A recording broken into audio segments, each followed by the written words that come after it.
Good evening, good evening, good evening, my brothers and sisters. How are you doing this beautiful day? As a matter of fact, it's a beautiful evening. How you doing? How you doing? Come in, come in. It is that time. It's dinner time, my brothers and sisters. And I hope that you all had a very, very good weekend. We are at the beginning of a new week. Thank God. Thank God. So come on in, brothers and sisters. I got some good soul food for you this evening. Come on in. I hope that you are ready to be filled up, and this are going to be very nutritional for your soul, my brother and sister. As you know, we are going to get into this menu pretty soon, but I'm going to allow a few of my brothers and sisters to come in so we can get some of this good soul food. I hope that you all had a very, very good day also. I know you had a good weekend because you are here. No matter what, you're here, my brother and sister. So you had a good weekend overall, and you at the dawn of a new week. So come on in, come on in. Your brother Tony is in the house. The table is set, and I'm ready to prepare and feed you some of this good soul food. You're going to enjoy it, my brothers. You're going to enjoy it, my sisters, because it's cooked. It's cooked to your specification, and I guarantee you, you're going to take a plate with you. And not only that, I encourage you, my brother and sister, after I feed you the good soul food tonight, that you share with some other family members and friends because they're going to need it, okay? If this is your first time watching this particular broadcast, allow me to introduce myself. My name is Tony M. Toomer, and I speak on relationships. When I talk about relationships, my brothers and sisters, I talk about a relationship pertaining to that of a man and a woman that should be serious, that should be committed, and should move towards the covenant phase of the relationship. That's what I talk about. Man and woman must jump those three hurdles. As a matter of fact, my position, my brothers and sisters, my position is from a biblical standpoint. When I say a biblical standpoint, I believe strongly that God had a unique relationship with the man Eve. Secondly, he had a unique relationship with the woman Eve. Thirdly, he presented the woman Eve to Adam. Fourth, in the presence of God, the man Adam said, bone of my bone, flesh of my flesh, I should call a woman because she came from man. That's the position that I come from. However, if you believe in another type of relationship, my brother and sister, you have what is called a free will. But I encourage you to still stay here and get some of this good soul food that I could feed you in on tonight. How you doing, Sister Ingrid? Welcome to tonight's dinner table. Sister, I got something good on the menu, and I hope that you enjoy along with the rest of my brothers and sisters. So come on in, come on in. If you are on the book, I would like for you to share and like and make comments. If you're on the tube, if this is your first time looking at this particular broadcast, I encourage you to subscribe, share, and make comments. Also, my brother and sister, I'd like for you to hit that notification button so whenever I come and present this good soul food to you, you will be able to come because the food, that soul food is going to be fresh. I'm telling you, it's going to be very fresh. Now, with that said, my brother and sister, we're about to get into tonight's content. Now, what is tonight's content? Tonight's content on the menu, my brothers and sisters, is being rejected by someone can be a blessing. Believe it or not, my brothers and sisters, I know there are some of you brothers and sisters, you wanted a relationship to work, but that was a reason why that relationship did not work or did not come to fruition. And one of the first things I want to tell you, my brother and sister, if the relationship doesn't work, that doesn't necessarily mean that it was all you. You got to be clear. All the time, my brother and sister, when you're living in this world, you're going to be rejected in all kinds of ways. You're going to be rejected probably. Most successful people, listen to what I'm about to say, all my brother and sister. Most successful people have had some form of rejection or a lot of rejection. But what's the difference between a successful person and a person that just gave up? The successful person kept on. That's what a successful person did. Even though that person faced rejection, that successful person continued on. So, my brother and sister, when it comes to rejection, and we're going to limit it to relationships, because you know that's what I cook up on the menu. the part about being rejected by someone. Now, my brother and sister, if you're up in age, majority of people have been rejected somewhere in his or her life. If you have been in the dating market, my brothers and sisters, there's a strong possibility that you have been rejected by someone.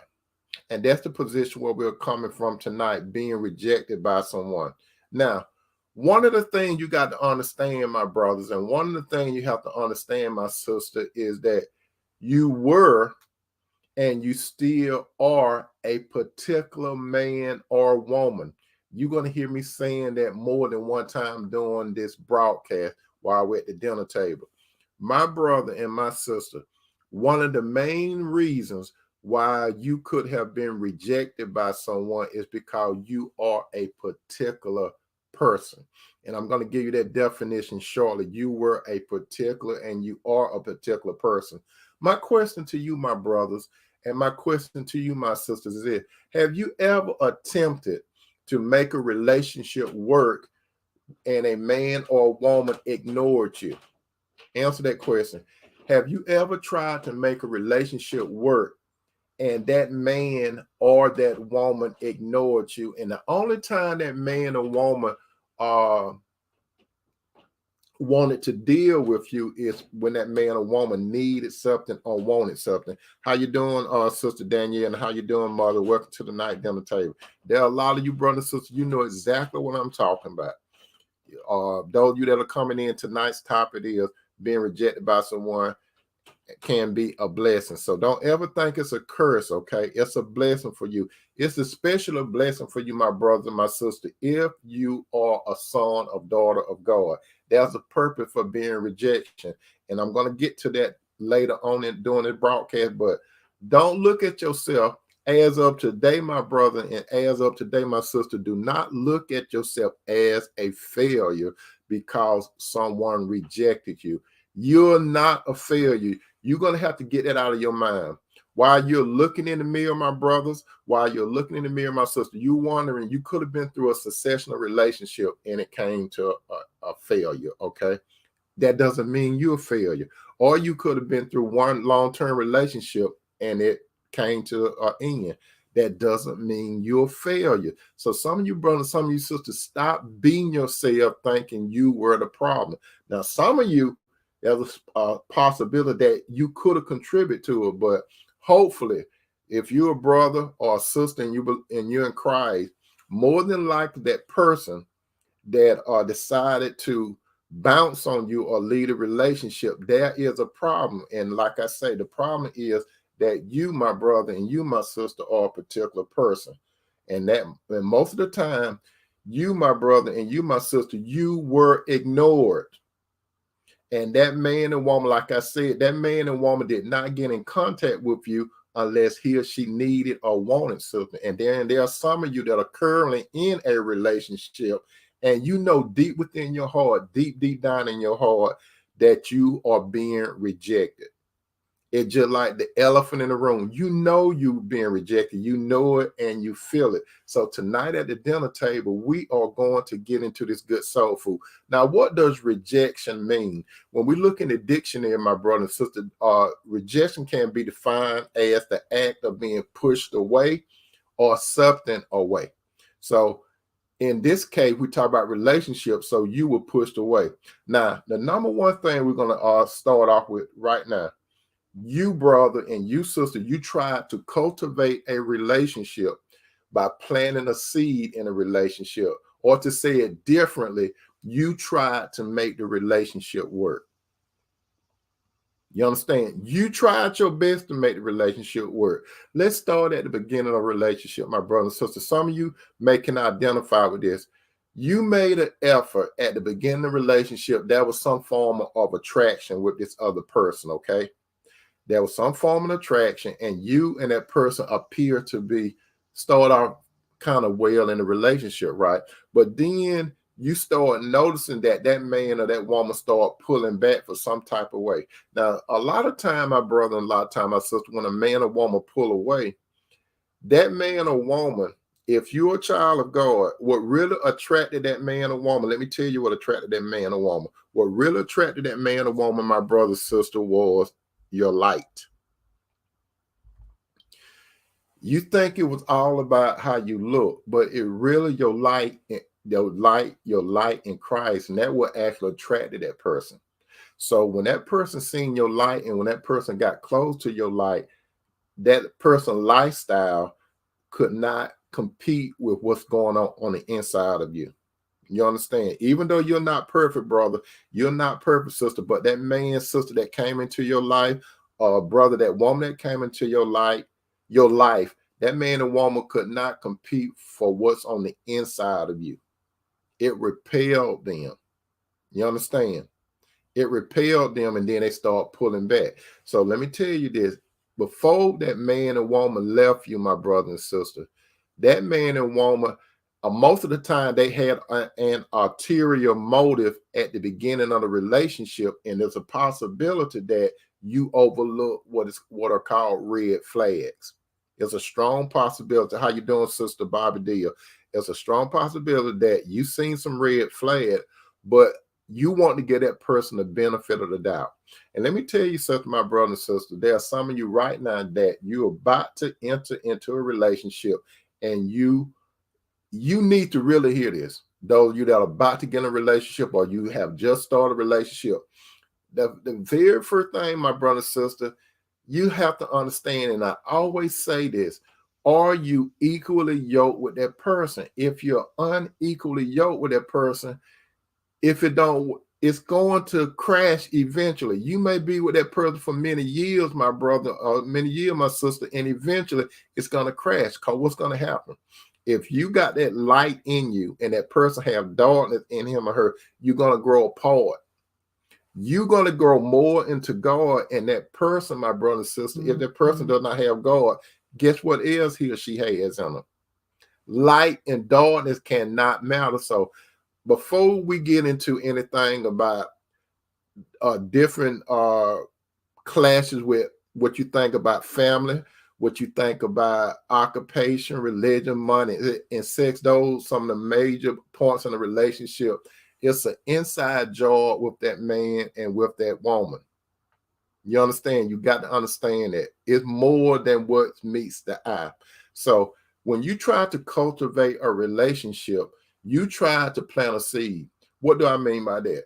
Some of you were you were more invested in the relationship, brother and sister, than that man or woman.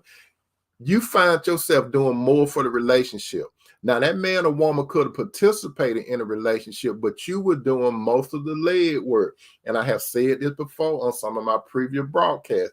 Some of you brothers and sisters, you may be able to identify with this, especially single brothers and sisters. This is who I'm talking to at the moment. Have you found yourself, my brother and sister, have you found yourself basically making all the contact with that person more so than that person? Now, that person may speak to you, but you were doing all the leg work. So you were doing basically all the calling. If you did not make the calls, that person would not hardly give you a call. If you were doing all the texting, that person was not really doing the texting. But he or she might respond to you when it comes out to, if you call yourself going on a date or something, you find yourself the one that was more than likely suggested the relationship. How you doing, Sister Williams? How you doing? How you doing? So anyway, my brother and sister, you got to understand this. At the beginning of the relationship, you were more invested than that person. You were more invested because when you were more invested in the dawning part of the relationship, that was a red flag. And it's not no such thing as 50-50, 70-30, 50-40, and all that kind. 60-40. When it comes to a relationship, my brother and sister, both parties, whether it's a man or a woman, needs to bring 100% in the relationship. So like I said on my last broadcast, my brother and sister, when it comes to dating, you do not date for fun. When you date, you can have fun, but that's not the purpose of dating. Your purpose of dating is business. You understand? And what I mean by business, You supposed to be working on whether or not you're going to be wasting time with that person, and you don't want to waste nobody else's time. You don't want to have nobody just stringing no one along. You do not want to do that. How you doing, Sister Flo? Welcome to tonight dinner table. You don't want to have nobody just stringing along. So at the dawning of the relationship, you, brother, and you, sister, I would like to think that you let that person know what your position is and where you want to go in the relationship. However, that person held back some kind of way, and you seen it. You actually seen it, but you didn't want to see it. And this is the mishap. What happened with a whole bunch of brothers and sisters? You see something, and you want to think the best gonna come down the road. But how can the best come down the road? How you doing, Sister Astra? How can the best come down the road if that man or woman doesn't have true substance in his or her soul? He or she can't, you can't want more from a person that doesn't have it. That person either going to have God's spirit or not. So the first thing on the relationship, my brother and sister, why that person rejected you, because he or she did not have the spirit of God in him or her. You got to understand that. Some of you want to take it personal. Don't take it personally. It's deeper than you, my brothers. It's deeper than you, my sister. That man or that woman did not have the spirit of God, even though he or she looked good, smelled good, had all the word accolade thrown upon him or her, but that person was not right for you from the beginning. That's why you was more than likely, brother and sister, you was in the position of pursuing or running after someone. Not only do men run after women and pursue after women, women pursue and chase after men. As a matter of fact, as of today, there are more women that chasing and pursuing men than men chasing and pursuing women. So if you were the one, if you are the one chasing and pursuing, and that person is not investing in a relationship, you getting your red flag. And the more you get entrenched into that relationship, you know what's going to happen. When you invest in so much, you invest in your being into the relationship. When you invest in your soul into the relationship, your mind, your will, and your emotion, your body, and your finance, everything you are investing in the relationship. How you doing, J-Lo from Brooklyn, New York? How you doing? How you doing? Welcome to tonight's dinner table. So you, brother, and you, sister, you invest in so much into the relationship, and this man or woman may have said he or she wants to be serious, he or she wants to be committed, but that person that you cannot see that you want to see that person that being down, going all the way down the road with you, but he or she is not fit for you. But now you so entrenched into the relationship, or another word I could say, you so soul tied into the relationship, whereas when that rejection comes, it's going to damage you. And sometimes the rejection is going to hit you so hard, my brother and sister, where it could leave a sour taste in your being, whereas some of you are men, brothers, you don't want to deal with no women no more. And some of you sisters, you don't want to deal with, brother, you don't want to deal with no women no more. And sister, you don't want to deal with no men, because that when that rejection comes, it comes and it hit hard. It hits very hard. Let me tell you something, my brother and sister. Let me give you a personal thing. When I was dating, I have been rejected before. As a matter of fact, I have been rejected more than one time. And I'm going to help you based on my experience, right? How am I doing today? I am, as I always say, I'm doing excellent, blessed with a twist of serenity. And you got to look at it this way, my brothers and sisters. I can identify with being rejected, okay? I can identify with, what am I saying? I can identify, my brothers and sisters, me personally, I can identify with calling a woman and she not responding, or she respond when I call. I can identify, my brother and sister, texting a woman And she may respond, she may not. I can identify with that. I can identify with asking a woman whether or not she wants to go out to eat or something like that. I can identify with that. And when I say that, I can identify with a woman saying, well, let me get back with you or something like that. Or they might not say nothing at all at that point, right? But let me tell you, did I take it personal? No, I did not take it personal. J-Lo said God is actually protecting us when someone rejects. That's right. I'm going to get to that, J-Lo. You're exactly right. God is doing the protection because, my brother and sister, it is a blessing to be rejected. And let me give you my theme, my brother and sister. And I would like to say this.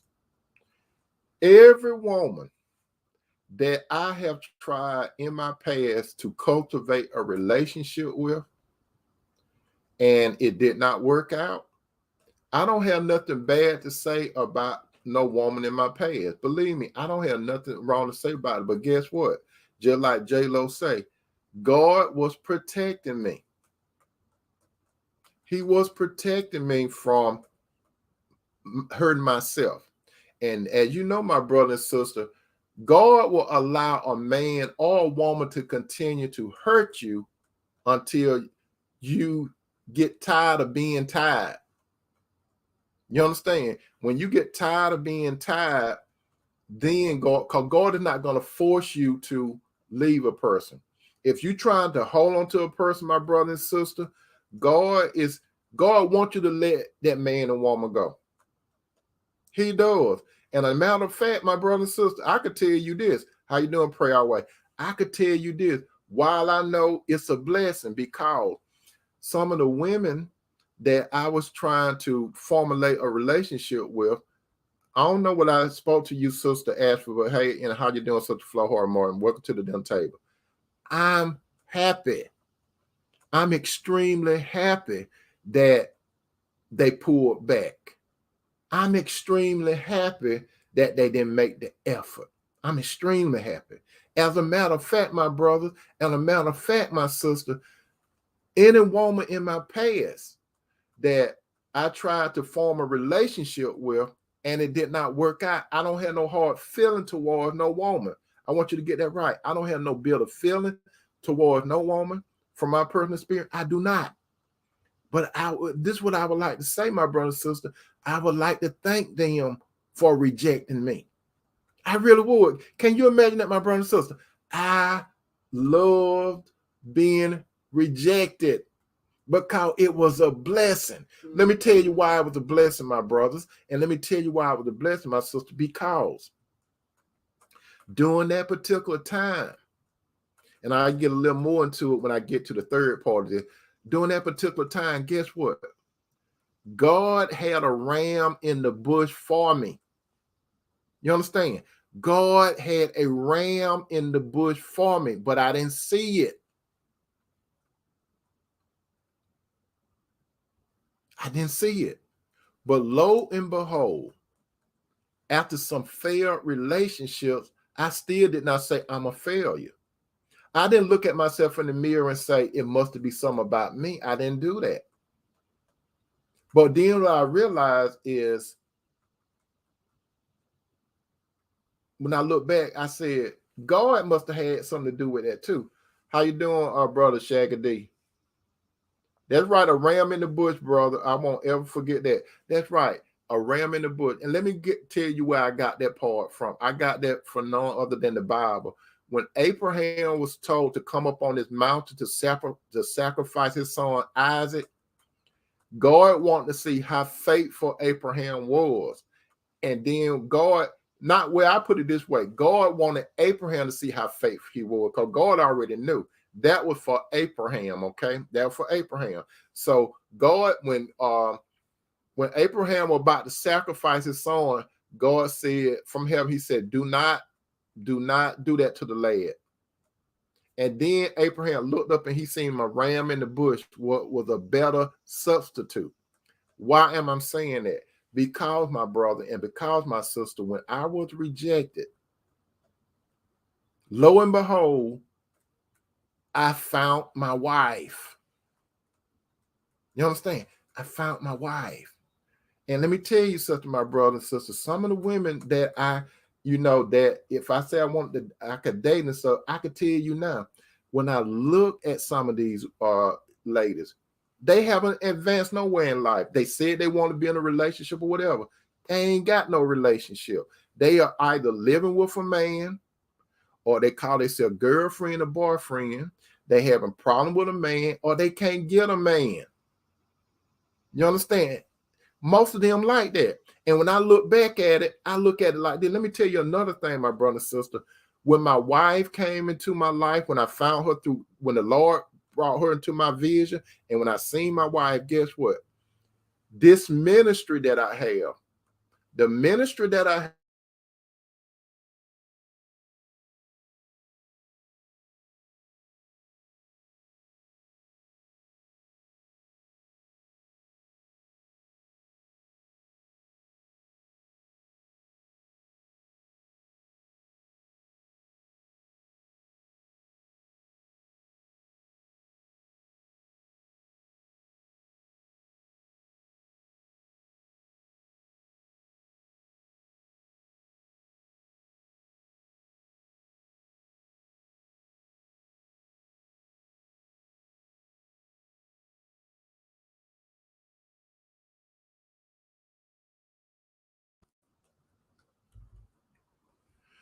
Hello, I hope that I didn't lose any of you. There was some technical difficulties. I hope that I didn't lose any of you, but I'm back, I'm back, I'm back, and I hope that it hold up. Can you all still hear me and see me? Let me know. Give me a thumbs up or something like that. Can you still hear me and see me? Let me know.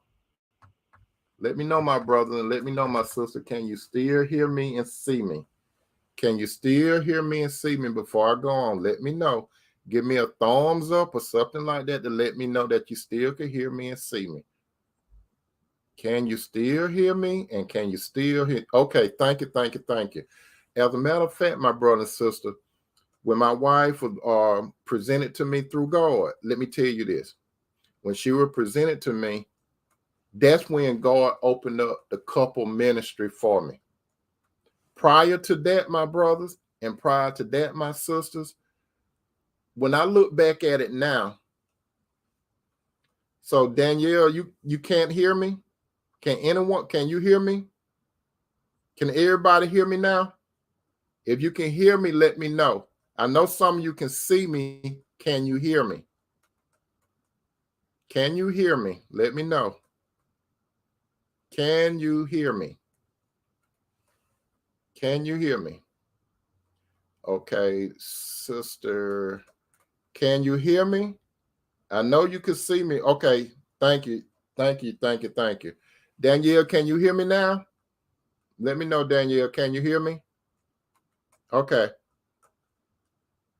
Okay. Oh, thank you. So the couple ministry came about, my brothers and sisters, when God brought my wife to me. Okay. Prior to that, listen carefully, my brother and sister. Prior to that, let me tell you this. Before that, God did not put in my heart to do no couple ministry. You understand? God didn't put in my heart to do no couple ministry. But God decided when he brought this particular woman to my life to do the couple ministry. So she was and is my ram in the bush. You see that picture right back there in the back? Let me see how I point. Right there. That's her. Her name is Tequest. I call her Cinderella, called the shoe fit. Before that time, God did not show me, or he was trying to show me, but I was not doing what I was supposed to do. I put it that way. I was trying to do things my way, my brothers. I was trying to do things my way, my sister. But I'm telling you this, brothers and sisters, even if you reject it from a man or a woman, that's not the end of the story.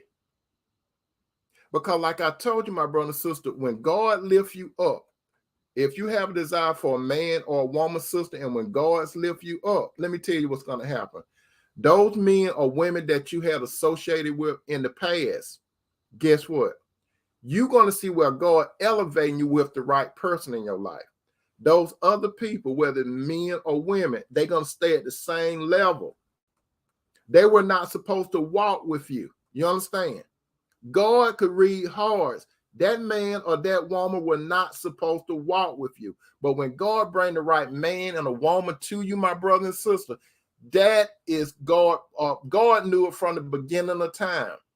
You, brother, and you, sister, you were wasting time like I was. How you doing, Sister Parker? I'm ready to throw down my spoon and fork. Ready. Okay. Let me tell you, brothers and sisters, you are not a failure. You are a child of God. That man and woman that you're with now, my single brother and sister, if you are having difficulties, that is your cue to walk away. If you're single, that's your cue to walk away. Sometime, brother, and sometimes, sister, God is trying to tear them away from you, but you're holding on and you do not realize it. My brother and sister, God always has something better for you because God does not want you to have confusion. God would like for you to have peace. When God placed the right person in your life, my brother and sister, you're going to have continuous peace. Now, sometimes you're going to go through the storm, but most of the time, you're going to have continuous peace because that's the person that God designated to be in your life. And when God designated the person to be in your life, my brother and sister, you're going to see how your life flourishes. Just like me, like the example that I use, my brother and sister, I could tell you this. Any woman in my past that rejected me for whatever reason they want to reject me, I am glad that I was rejected. I am real glad that I was rejected. I am glad that they didn't. I'm glad when I called and I knew they seen the number, they didn't pick up the phone. Thank God. I know when I text and they didn't respond no text. Thank God. When I got those dry response back, thank God. When I said, "Do you want to do something?" and they were, then they was, let me call you back and stuff. I'm glad because guess what? God had Cinderella coming in. And like I tell you, some of them that I know about right now, let me tell you, they ain't gone nowhere. They said during that time they wanted to be in a relationship with someone, but they ain't in a relationship with no, they can't. You see, most women would like to get married. Most women would like to get married. They're not married. They've been single all this time and they're aging. They're doing the same thing. Like I have spoken to some of them, especially like doing the couple ministry and stuff. They're doing the same thing. No changing. But when I look at the situation, I said, thank God I was rejected. And the same thing could apply to you too, my brother and sister. When God don't want you with a person, rejection is a blessing because you are a particular man or you're a particular woman, my brother. Now, for those of you that are already in a relationship and you know within your heart that you're being rejected, listen to this. You had some red flags. Like I had some red flags, okay? You had some red flags, but you somewhat pushed it to the side because you thought that that person was going to change. Now you in a relationship, and unfortunately, some of you brothers, some of you sisters have gotten married to these individuals. Now, the sticky part about that, my brother and sister, you want to do what's right before God, right? But let me tell you this. We're living up under the new covenant, not the old covenant.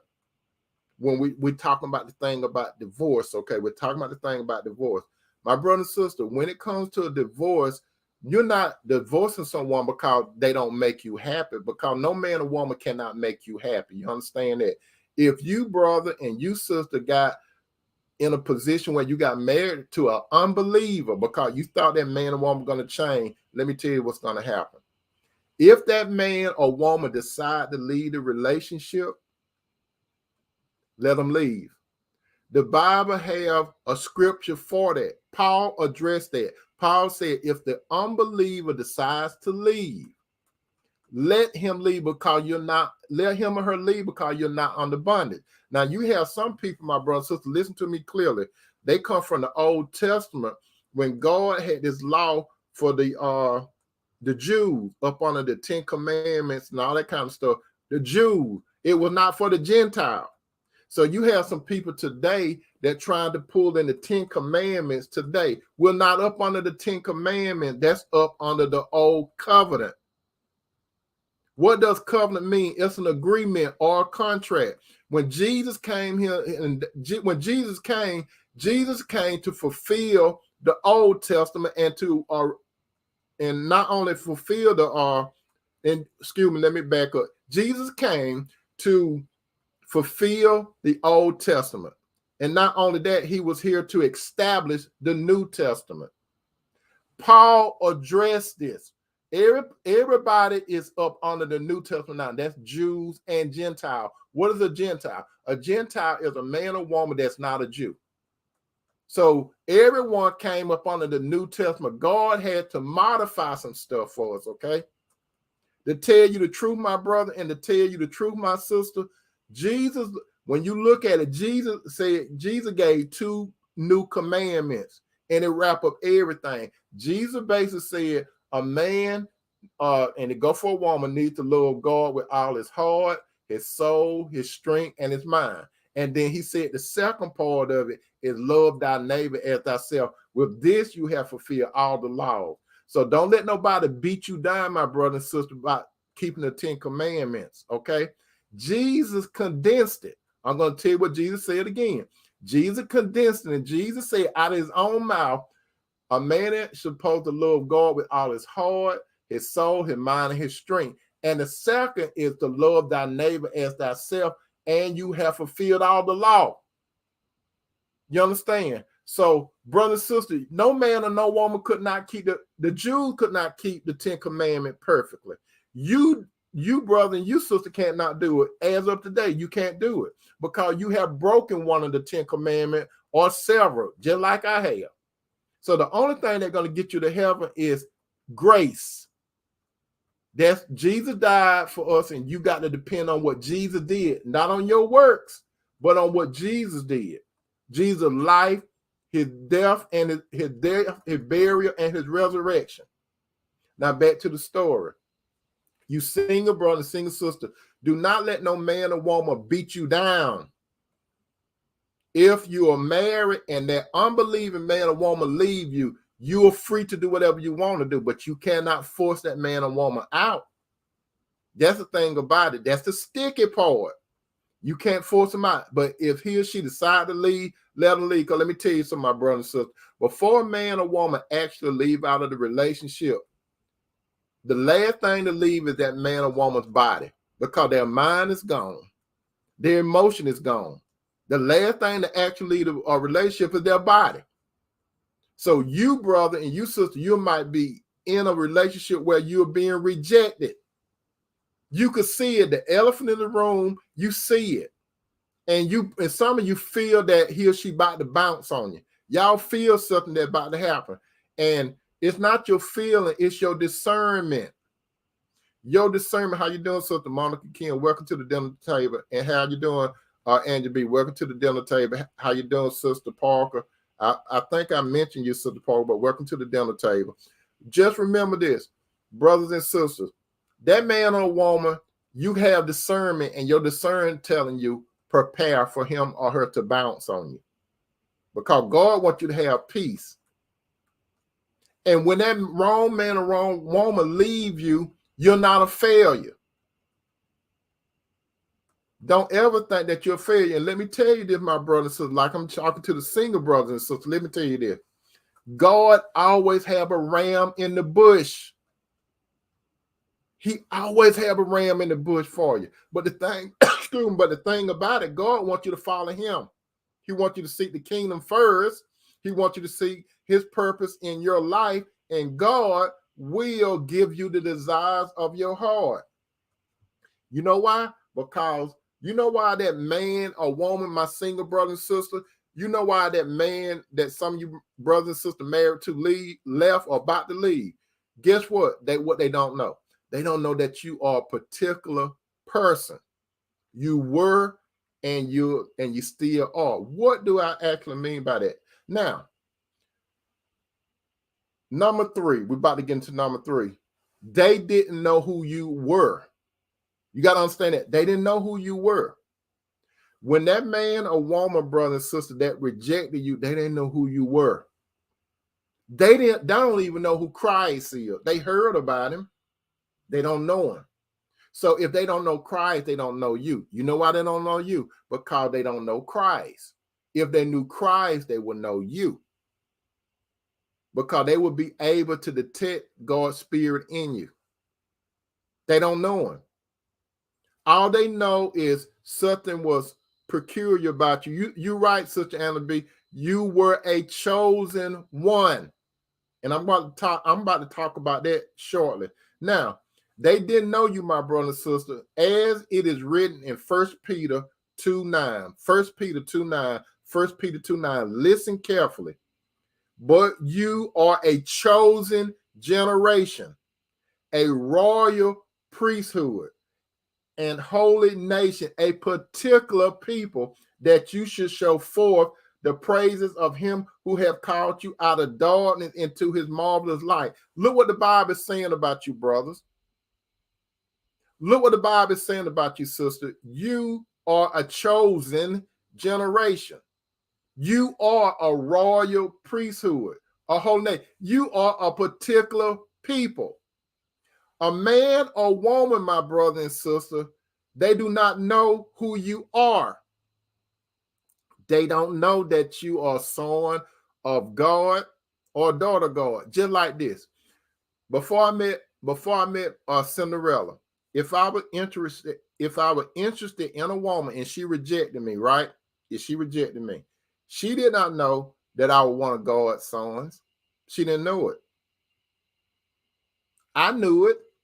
She didn't know it, or they didn't know it. I was chosen. I didn't choose myself. God chose me. He chose me before the beginning of time. I happened to come through the world through 2 individuals, Johnny and Barbara Toomer. They were instruments that got together, my father and mother, they got together, and lo and behold, the Lord brought me in through their union. So my actual father is God through Jesus Christ. My earthly father was Johnny Toomer. Johnny Toomer, he gave life, and when him and my mother got together, God used them as the instruments to get me here. But I was already in God's mind before my mom and dad got together. You understand? They didn't know I was coming. They didn't know. God knew that I was going to come through those 2 individuals. But when I came here, I was able to detect as a child, but I didn't say nothing much about people. I know a lot of times when I was younger, I used to like to do things by myself. I kept a lot of things to myself. And when I used to look at this book called the Bible, when I used to look at that book when I was a little boy, my brother and sister, it was something about that book that got my attention. I didn't read it, but it was something about that book, and it was a I can't explain that feeling, but I knew it was something in that book for me. And as time went on, my mother is the one that taught me how to pray to God, but it was something deeper. God been drawing me all these years, but I was rejecting him. He was trying to get me all these years. I knew it. I knew it was something, but I was trying to understand what it was. What does particular mean, my brother? What does particular mean? Particular is defined as not ordinary or usual or strange. Some people used to think that I was strange. Like you, brother, and you, sister, some people are going to think that you're strange. When you get to the dating part, some people are going to look at you like, you talk strange, you behave strange, you don't do like other people do. You're not like other people call you a daughter or son of God. And I hope I pronounced it right. Holden Maida, I hope I don't tell your name, but you said, I reject my kingdom spouse when he first walked up to me, but I felt like he was rejecting himself. I just surrendered him to God at the time. I also didn't know he was my cast, but I rejected him. Okay, sister. How you doing, sister Kirkpatrick? I get that a lot. You're strange. And the reason why you're told you're strange, sister, if you are a daughter or son of God, they don't know who you are. They look at you as a plain woman. And some of you brothers, these women, they look at you as a plain man. They can't help it because they don't have the spirit of God. They don't know. Only thing they could go by is the flesh. That's all they can go by, the flesh. So I'm telling you, my brother, and I'm telling you, my sister, like Sister Kirkpatrick, let me tell you this, and some of you single brothers and some of you single sisters. If you are rejected, as of tonight, count it a blessing. Don't cry no more tears. I know some of you saying that's easy for you to say, Tony, because you got Cinderella. Don't cry no. Go ahead and cry that last tear. Let it drop out. I want you all to get up. Some of you single brothers, single sister, you are a chosen generation. I just told you from 1 Peter 2:9, but you are a chosen generation. You understand? Let him reject you, sister. Let her reject you, bro. Let me tell you how some of them reject you, my brother and sister. Sister, let me start with you. Some men's going to reject you because you don't do what they want you to do. What is that? Get them some sex. A lot of men, from a scale between 0 and 10, 10 being the highest, maybe 7 of those men, possibly 8, just want you for sex. If you tell them you're not going to have sex with them, they're going to normally bounce on you. Don't feel rejected. Some of you brothers out there, if a woman come to you and she look at you like you're an ATM machine and you don't give her no money to get her hair done, to get her nails done, to pay her bills and stuff, and she want to bounce on you, let her big butt bounce. Let her bounce.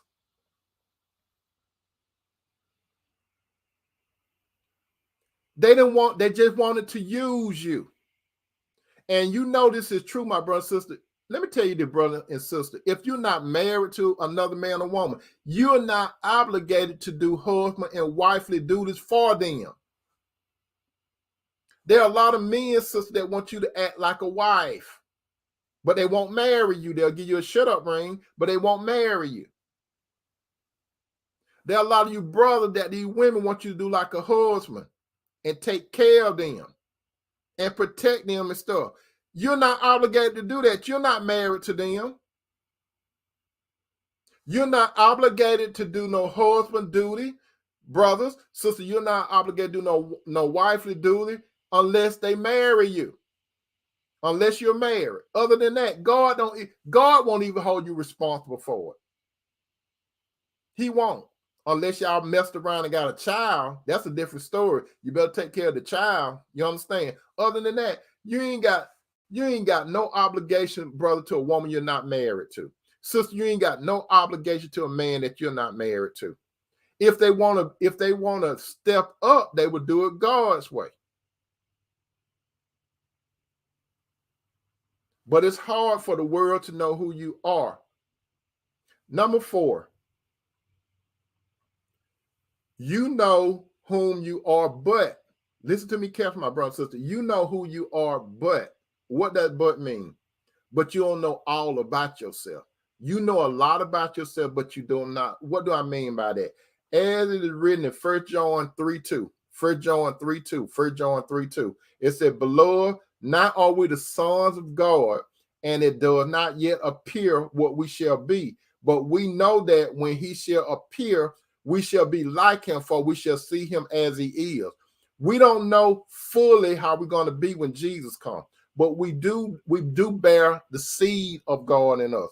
But we don't know how our new body's gonna look. We don't know exactly how everything gonna be. Our mind cannot formulate all that information. You understand? But when Jesus comes and we get our new glorified bodies and stuff, everything gonna change, and we're gonna know everything how we need to know. You understand? But right now, the only thing you know, brother, and the only thing you know, sister, is that you're a child of God. And the only thing that you know, my brother, and the only thing that you know, my sister, you allow a man or a woman to reject you, and you take it personal. God wants you to leave him alone. And like Sister Parker said, light and darkness cannot even occupy the same space. That is right. Light and darkness cannot occupy the same space, my brother and sister. So you, brother, and you, sister, let them go. They're not for you. I'm telling you, my brother and sister, I know. Listen to me carefully. Again, listen. I know. I have walked that road before. I have been rejected. And I could tell you, my brother and sister, any woman that I was in a quote unquote relationship in the past, the only thing I could do is say, thank you. Thank you for not picking up that phone. Thank you for Hal picking up the phone. Thank you for Hal responding to the text. Thank you for stringing me along. Till I had to get it up here. And when I got it up here, and then God, and let me tell you what God started doing, my brother. So listen to this. When a man and woman start rejecting you and you're a child of God, this is what's going to happen. God gonna give you peace, but God wants you to come to yourself and say, Lord, help me. And when the Lord help you, you're going to notice that the feelings that you had towards that person is going to change completely. And let me tell you this, my brother and sister. Check this out. Most of the time, my brother and sister, when those people that reject you, most of the time, listen to this, they're running after someone else, or someone else in the picture. Listen to what I'm saying, my brother and sister. Most of the time when a man and woman is rejecting you, majority of the time, there is another man, brother, sister. Most of the time, there is another woman. Most of the time, not all the time. Most of the time, they're dealing with someone else, but they ain't telling you about it. But you seen the signs. You can see the sign, my brother and sister. You're not stupid. And you know math, you know 1 + 1 always equal what? 2. It never equal 3. So my brother and sister, when you see how some of these people are acting and talking and stuff, just do the math. When you do math, my brother and sister, you don't deal with math on an emotional level, do you? You just say it's a fact. You deal with the facts. 1 + 1 = 2. If you put 1 + 1 = 3, your teacher in school would give you an X. You understand? So you didn't deal with it on an emotional level. Some of these brothers and sisters, my brothers and sisters, you try to let them give you fuzz in math. 1 + 1 = 3. That's right. How you doing, Althea? Welcome to the dinner table. Sister Angie B said, true, Toomer. Ex-husband have been with that lady 3 years. I started putting 2 and 2 together. That's all you have to do, my brother, sister, do the math. Have you ever noticed that, my brother and sister? And I always go to this thing called, you all have seen Cheaters before, right? I always go to this. This is my default. If you all have seen the show called Cheaters in Texas, that show that come on TV, if you ever notice this, the man and woman that be in front of the green screen, they always talk about how the relationship began. If you all ever know that, they always talk about how the relationship began, how good it was supposed to be, right? And then you listen for the contrast. They'll say something like, but we change everything from the beginning, or they'll say, however, or something changed. So they seen the change. Other people could have knew about it before them, but they noticed. You know why they noticed it, my brother and sister? So some people say, who cheat the most, men or women? That was some people said men cheat the most. Some people said women cheat the most. That's not true. What's the truth? The truth is whoever cheat. They do not have no accurate statistic that say men or women cheat the most. That's not no, they cannot get that type of data. They could give you hypothetical data, but when you look at human nature, my brother and sister, there ain't no such thing as men cheat more than women. There ain't no such thing as women cheat more than men. But when you look at statistics, it would say men cheat a little more than women, but they say women are catching up. Women already been catching up. You see, the thing about it is, it appears that women are more clever, quote unquote clever, and they cover up more than men. Men per se are sloppier when it comes to cheating. Women are more strategic when it comes to cheating.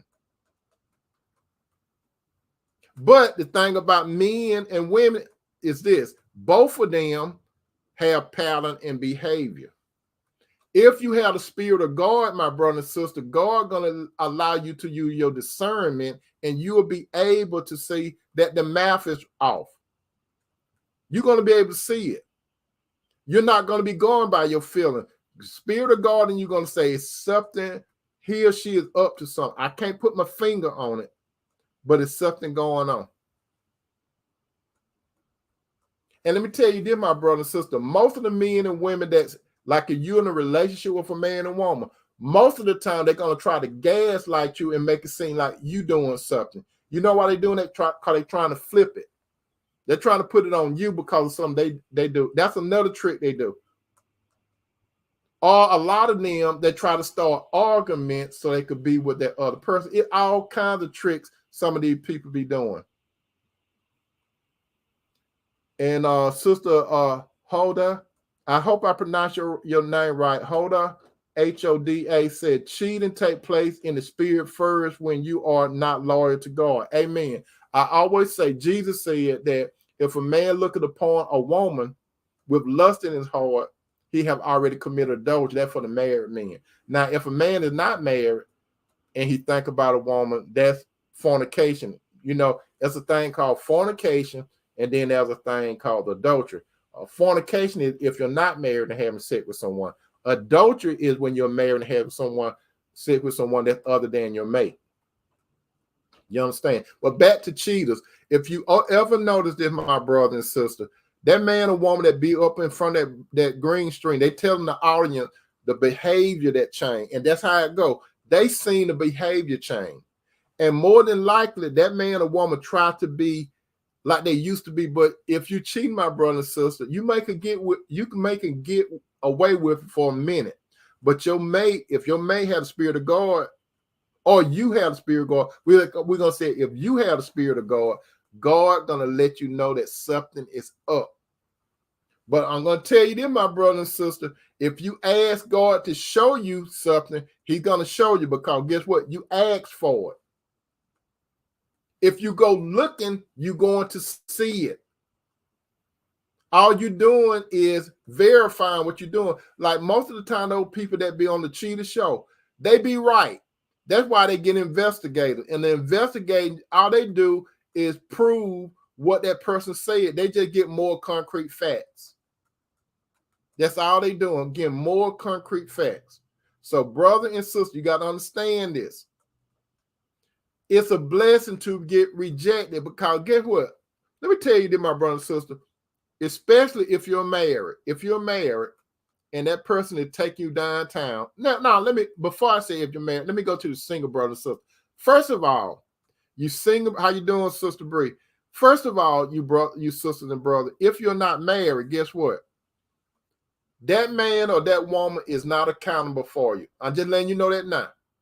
If you're not married to that man or woman, and especially if you're not engaged, that's the key.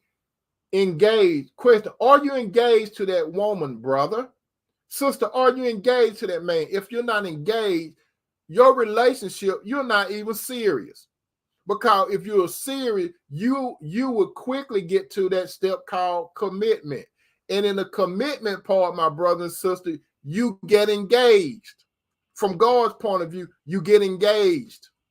If you're not engaged with that person, my brother, if you're not engaged with that person, my sister, whatever you're doing, the world may say that you got a relationship, but God don't look at your relationship. God just looking at your relationship like you all wasting one another time. God saying, I can't use you. I can't use you.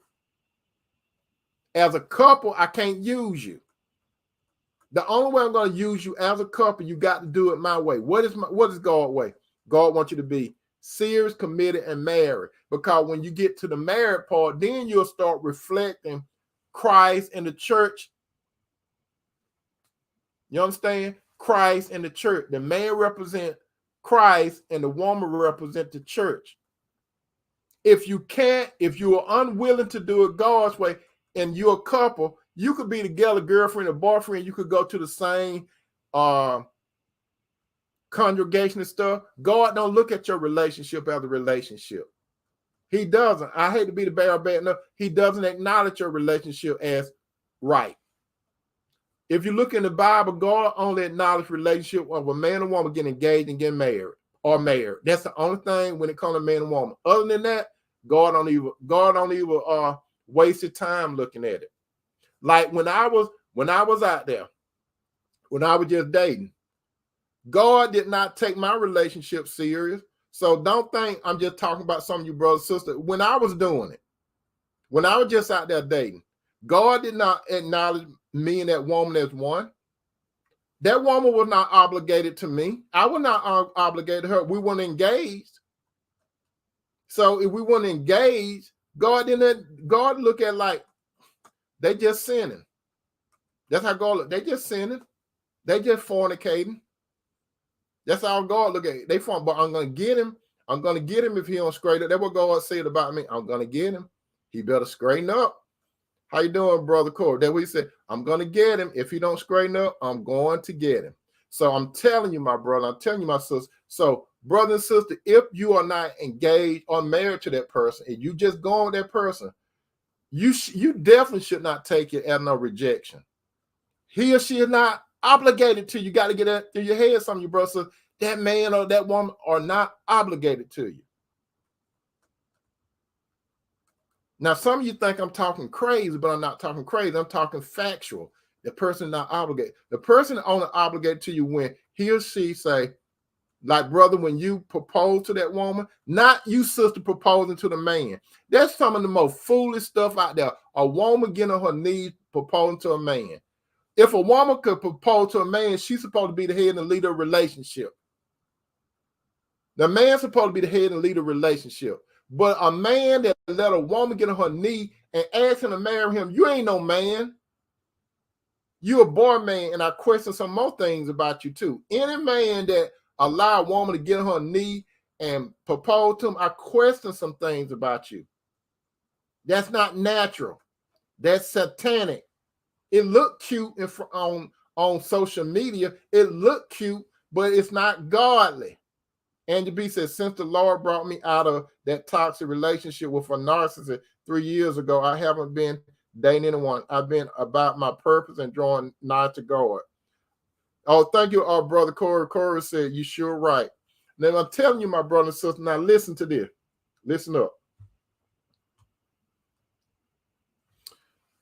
You know why that man and woman didn't know you?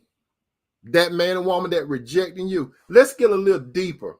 Let's get a little deeper why that man and woman didn't know and still don't know who you are. Those of you that call yourself dating a man and woman and they're rejecting you, let me tell you something what you need to know tonight. As it is written in Jeremiah 1:5, Jeremiah 1:5, Jeremiah 1:5, God said this. He was talking to Jeremiah, but he also talking to you. Okay? It said, before I formed thee in the belly, I knew thee.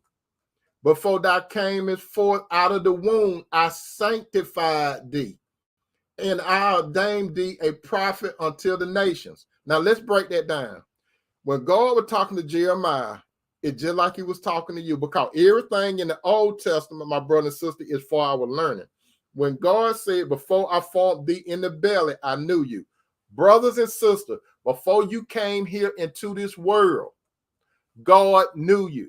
Now, some of you saying, how did God know me? Because you came from God. Some men and women think I came from a mom and my dad. You didn't come from your mom and your daddy. Your mom and daddy were instruments when they got together and did the grown folk stuff, and that's how you got here.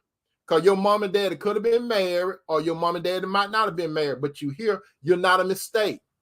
Because if God didn't want you to be here, guess what? You wouldn't be here. God, the one that guided that sperm to that egg. Some people think when my dad and mama got together, he released some sperms into my mama, and the sperms went to my mama egg, and lo and behold, I'm here. No, it's a whole bunch of sperms that released by your dad when him and your mama was sexual active, right? It's a whole bunch of them. It's a whole bunch of those Olympic swimmers, right? But only one reached the egg. Guess what? God is the one that decides which sperm go to the egg. As a matter of fact, the Bible don't call it sperm. The Bible call it a seed. Man call it sperms. God called it a seed. And the seed, it was guided to that egg. All your mom and daddy did was the grown folk stuff. That's all they did. They didn't make you. As a matter of fact, I can get technical. Your mom and daddy didn't make you. God used them to bring you in.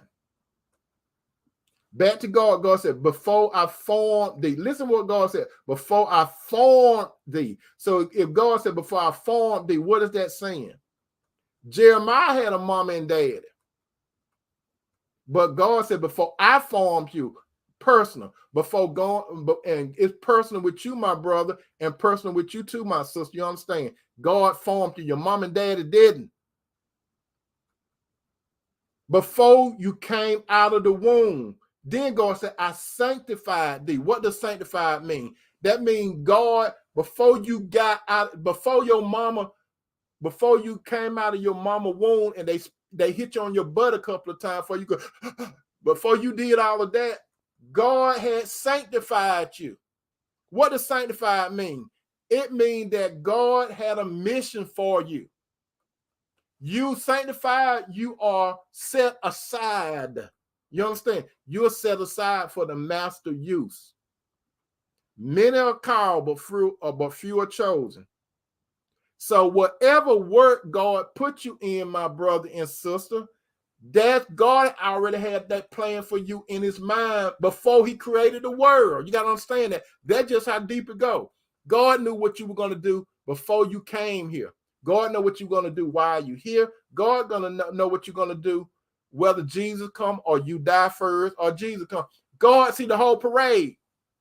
Remember, I always say, my brother and sister, God see the beginning of the parade from the beginning, the middle, and the end. We only see the beginning of the parade. And we got to stand there and wait to the end. God see it all. And that's what God already knew what he wanted you to do before you got here. So you were not an accident. If you're listening to me right now, my brother and sister, it's not an accident that you're listening to me. Some people might be on here out of curiosity. Some people are here for purpose. Brother and sister, if you're looking at this right now, it's not an accident. It's not that you was bored. You're supposed to hear this particular message, especially if you're interested in a relationship. You're not curious. Some people they want to just see what he's talking about. What crazy he talking about tonight. Brother Joe said, I can't wait to walk in with that godly that I have been praying for. Amen. It's going to come, brother. The Bible clearly say, just seek the kingdom of God and delight in the Lord, and he will give you the desires of your heart. Now, God got a special purpose for you, brother, and you, sister. In order for you to understand your purpose, once you understand that God put you out, because guess what I said? You are strange. And I ain't talking about like Cameo say, you strange and I like it. I ain't talking about that kind of strange. You're strange. You are. And remember what I said, particular mean, it is defined as not, or it's not usual, or it's not ordinary. You are odd. You are oddball. You are strange. You don't fit in. Some of you brothers and sisters right now, you know yourself, you trying to fit in with a group, you tried to fit in with a group or a clique or somebody, and you felt that thing like, I don't belong here. You want to pledge and all that kind of stuff. You don't belong there. You are a child of God. That's the ultimate fraternity. That's the ultimate sorority. You understand? You fit in with God. You don't fit in with the world. Those are groups. Anything other than that outside of God, those are groups. You are oddball. I'm an oddball. You narrow-minded. I'm narrow-minded. You're not broad-minded. The world wants you to be broad-minded. What did Jesus say about broad? Jesus said, narrow is the way that what leaded to what? You know what going, when everybody going one way, when you hear somebody say everybody doing it, that all of them going to hell. As a group. Only men are called, but few are chosen. You are a chosen one. You got to understand who you are. And I told you who you are, my brother and sister. I went back to Peter, and I told you exactly. It said, 1 Peter 2:9, but you are a chosen generation, a royal priesthood, a holy nation, a particular people who was called out of darkness to light. At one time, brother, at one time, sister, you were doing your thing, but you know it was something going on in you. You couldn't put your finger on it. You know it was something when you was young. Even though you were doing what you were doing, my brother and sister, like I was doing what I was doing, you know it was something inside of you that you were trying to understand some stuff. That's because you was a child of God and you didn't know it. You didn't know it. As a matter of fact, I'm not getting off the subject, but I'm trying to pull a point. Let me tell you what happened to me, my brother and sister. When I was young, it was something like, I went back, those of you that come in, when I was young, and I used to look at that Bible in my parents' house, it was something about that book. Out of all books, I didn't read it, but I knew that book was drawing me. It was something about that book that was drawing me, and I felt kind of a little, how should I say it? I felt out of all the book, it was something about that book. I reverenced that book, and I had a little fear about that book.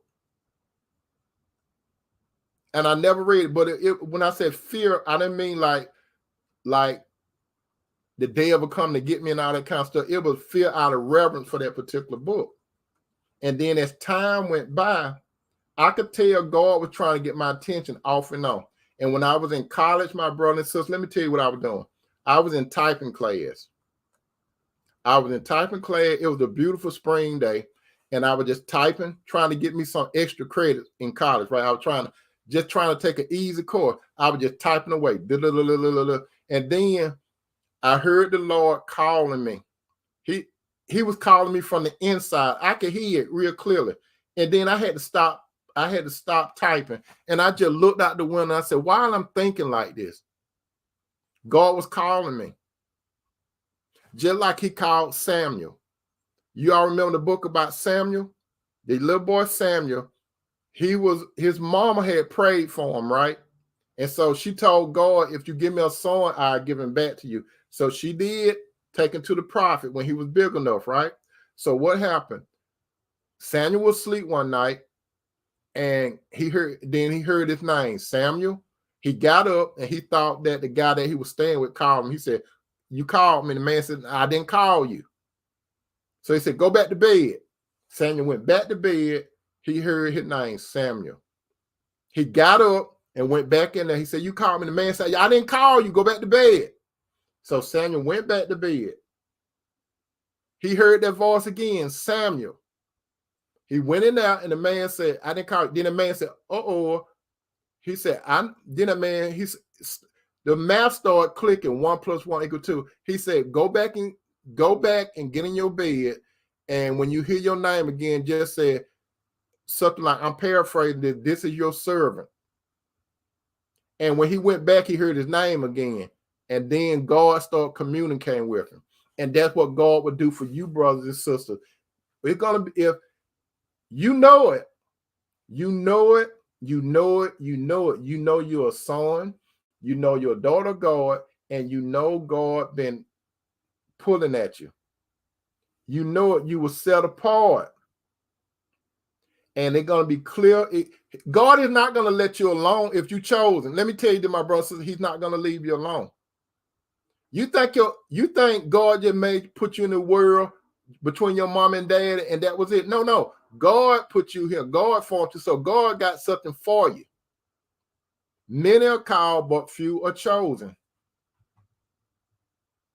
As it is written in 1 Peter 4:10, 1 Peter 4:10, it said, each of you should use whatever gift you have received to serve others as faithful steward of God's grace in various forms.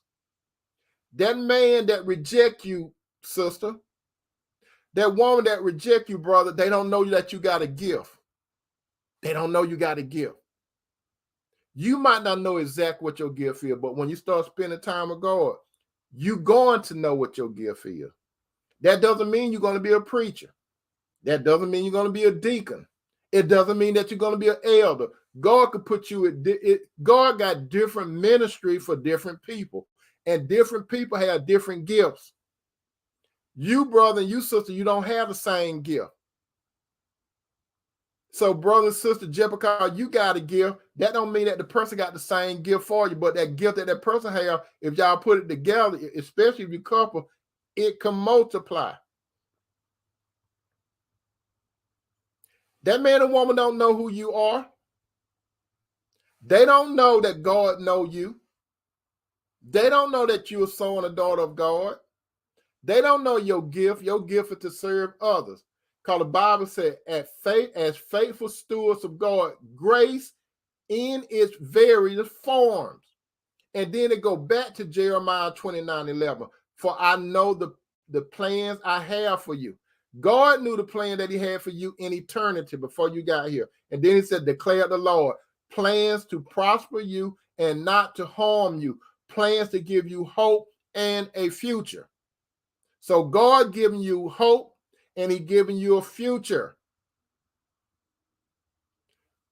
You know who you are. I'm telling you, brother and sister, I'm telling you who you are. You daughters and sons of God. Who's your daddy? Your daddy on earth, that was your earthly father. He was used as an instrument. But who is your natural father? God is your natural father.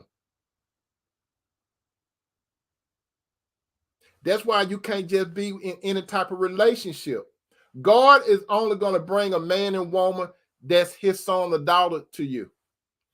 If you're a man, God going to cause you, brother, to find the woman, because he's going to bring, God going to do the lead work, and he's going to bring the woman to you.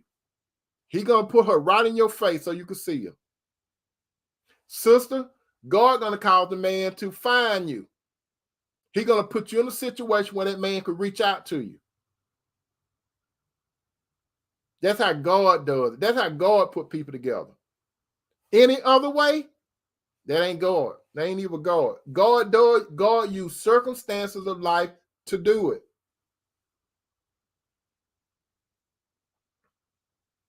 As it is written in Matthew 22:14. Matthew 22:14. Matthew 22:14. Listen carefully. For many are called, but few are chosen. Again, Matthew 22:14. For many are called, but few are chosen. You, brother, and you, sister, you are a chosen one. If you deal with a man or woman of the world, they're not chosen. They are stumbling blocks to you. You understand? They're your stumbling block. You got an assignment. You got a purpose. All these people are stumbling block for you, my brothers. That's why that's why it's a blessing when these people reject you, because God will allow these people to hurt you so you can get in your mind to leave. Let me tell you something, my brother and sister. When I was out there, there's not one woman that could say, when I called her and I talked to her again, did I ask her why she didn't call me back? Not one woman could do that. Not one woman could say I blew up her phone. Not one. When I was out there, my brother and sister, let me tell you, When I was out there, I had what was called Plan B. You know what Plan B? I'm talking to you single brothers, single sisters. I ain't talking to you married brothers, sisters. I had a Plan B. I was not going to get all my hopes up on one woman that called herself trying to string me along. I didn't put no pressure on none of them. I ain't put no pressure on them. If I ask you, I'm going to tell you like that, my brother says, if I asked a woman, do you want to go out or something like that? And she give me a half answer. I didn't keep begging her. You know what I did? I went ahead and reached out to somebody else. I was single. That lady was not obligated to me, and I definitely wasn't obligated to her. We were not engaged. So she was not accountable to me, and I definitely wasn't accountable to her. But let me tell you this, my brother and sister, when God bring the right person in after you've been rejected, brother, that woman been rejecting you, or those women been rejecting you. Sister, those men been rejecting you, or that man been rejecting you.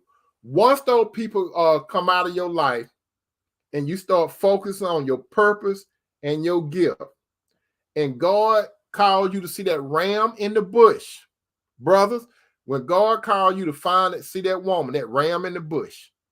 Sister, when God calls you to see that ram in the bush.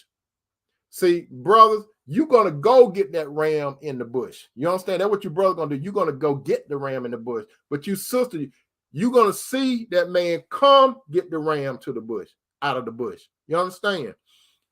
When God met you up, brother, with the right woman, godly woman, sister, when God met you up with the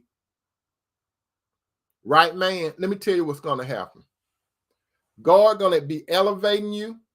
And as God elevating you, guess what? Don't be surprised that some of those people that rejected you, they're going to come back for you. They're going to come and they're going to probably call you. They're probably going to text you. They're going to hear that you moved on. Don't get married now. Let me tell you, brothers and sisters, what's going to happen. If you get married, guess what's going to happen? You ain't heard from these people in a while, right? You get married. Some of them are going to, I guarantee you, somebody from your past is going to call you. Somebody from your past, if you ain't changed your number, they're going to text you. And then they're going to have the audacity to tell you why you ain't telling them you got married.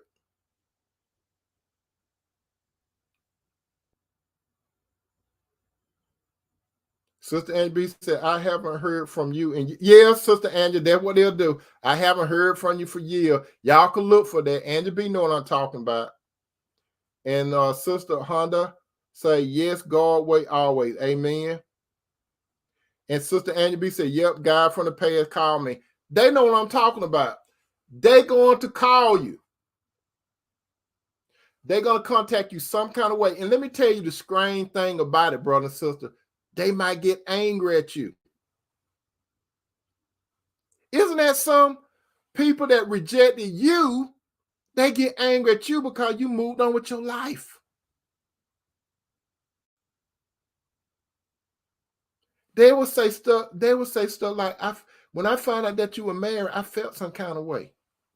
And they get bitter towards you. You know why they get bitter towards you, brother and sister? Because you went on with your life with the person that God had for you. They will ask you questions like, why this and why that? And you already married, but they want to know why this and why that. Because you were like you were then, and you still the same way. You might not say it, but that's what you're going to be thinking. Because when I listen to you, you still the same way. You stuck in time. You doing the same thing. You talking the same way. You don't have no purpose in life but your own purpose. And then, brother, and then, sister, you going to thank God that he held you back from making another boo-boo. That's right. Sister Honda said, change your number or don't answer. Yeah. Sister Bree said, stagnant. Yeah. Andrew B said, they doing and saying the same old thing. You all know what I'm talking about. You all know. And let me tell you what what God gonna do. God gonna let them see you growing. Let me tell you, God gonna let them see you growing, and they're gonna detest you growing.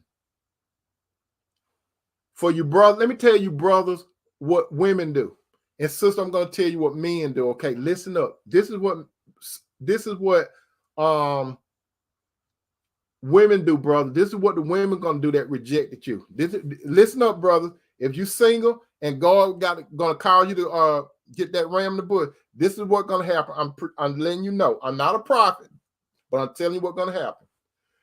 When God called you to find the right woman, God gonna call you to find that ram in the bush, right? You get that ram in the bush. You get serious with that woman. You get committed to that woman, and you move toward getting married. The women or woman that find out that you didn't win on, it's gonna take them by surprise, first of all, because they thought that you weren't gonna move on. They thought you were gonna always be around to call them. They think that, and they seen your number, but they didn't answer. And bro, let me tell you this: when you call women, don't leave no voicemail. Let me put this right here. This for you brothers and sisters. Listen to your brother. You single brother and single sister. When you call a man or a woman, unless you're in a serious and committed relationship, don't leave no messages for them. Because you want me to tell you what they're going to do? They're going to let other people listen to it, and they're going to be laughing at you. Don't leave. Brothers, read my lip. Don't leave no voicemail for some of these worldly women, because they're going to make you a laughing stock. They're going to get with their girlfriend, drink some wine, and they're going to say, listen to this, and they're going to be laughing at you. Sister, the same thing. They're going to be laughing at you too. You send a voicemail to a man. Oh, let me tell you this too. This is another one. They might send you some pictures. They might send you pictures of their genitalia. They ain't been sending you no pictures of their genitalia, have they? Some of you brothers, if you get married, some of these women that you ain't even dealt with and stuff, if they don't leave no voicemail, they might call and say, hey, stranger, how you doing? Because they want to get more into your business. Or they might send you a picture of their genitalia. Like you ain't seen no picture of no genitalia before. They think they're going to suck you in. Don't get weak, brothers. They ain't been sending you no picture of their genitalia, have they, brother? But now they want to show you what they got down there, don't they? That's what they get reduced to. But you don't never mess up and send a picture of your genitalia to a woman. Don't ever do that. You got too much to live for. When God lifts you up, brothers, whatever you leave on voicemail, it can come back to haunt you. When you send those suggested pictures, if you send a picture of your genitalia to a woman and God lifting you, that woman could use it as extortion. You have to be careful. And let me tell you what these women do that you reject. They're going to look at the woman that you selected. Don't let that woman look good, because they surface people anyway. Don't let that woman look good. They want you to get with a woman that look ugly or less than them. But they will have a problem if you get with a woman that look better than them. And it wasn't that you were trying to get with a woman that looked better than them. That wasn't the case. What it is, God sprinkled some beauty on that woman. That was the ram in the bush. You ain't have nothing to do with it. Now, this woman, she's going to look at that woman that you got, and she's going to be comparing her looks with that other woman look. What will really get them is this: if that woman look better than them. This is how shallow some of these women are. This is just how shallow some of them are. Then they're gonna try to find out what the woman do, and they're gonna match up what they do versus what the woman do. So they're gonna have a problem with how this woman look that God brought to you, and it didn't have nothing to do with look. They're gonna want to know what that woman doing, so they can match up their income. They're gonna want to know where this woman live at, where she come from. So that's how women do it. That's how women do it, brother. That's how they do it. Brother Corey know what I'm talking about. He said, this is true. It happened in the past. Keep it, my brother. Social media is also negative energy. Amen. And let me tell you this on the flip side. Sisters, this is what some men's going to look at. When they try to get in, when they find out that you with your prince, this is what they're going to do.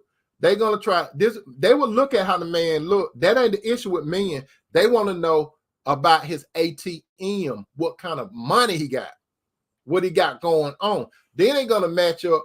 I got more prestige and I got more money than he, and she with him. That's how men get off. But oh, don't let God cause a man to find you, sister, that that God sprinkled a little handsomeness on him. He sprinkled this man, got his stuff together. Oh, they can't stand that. And then the next thing that they're gonna do, this for men and women, they probably gonna try to test you, brother and sister. They're gonna try to test you and see, do you have any cracks in your relationship? If you talk to them, they'll ask you stupid questions like, that's what I said. They're going to ask you stupid questions like, are you happy? Why do you think they're going to ask you, are you happy? They plotting. And then some of those men and women, they really don't want you. They want to see, do they still have a little effect on you? Don't talk good about your mate, my brother, since they can't stand it. They may act like they could stand it, but you could tell in their voice they can't stand it. And let me tell you this, my brother and sister. That's right, Sister Angie, they want you back. Sister Honda say, well, I don't care about money. I have gotten offer from successful men, but I chose God and the kingdom. Amen. And I'm telling you, my brother and sister, these people, listen up. When God calls you to find your ram in the bush,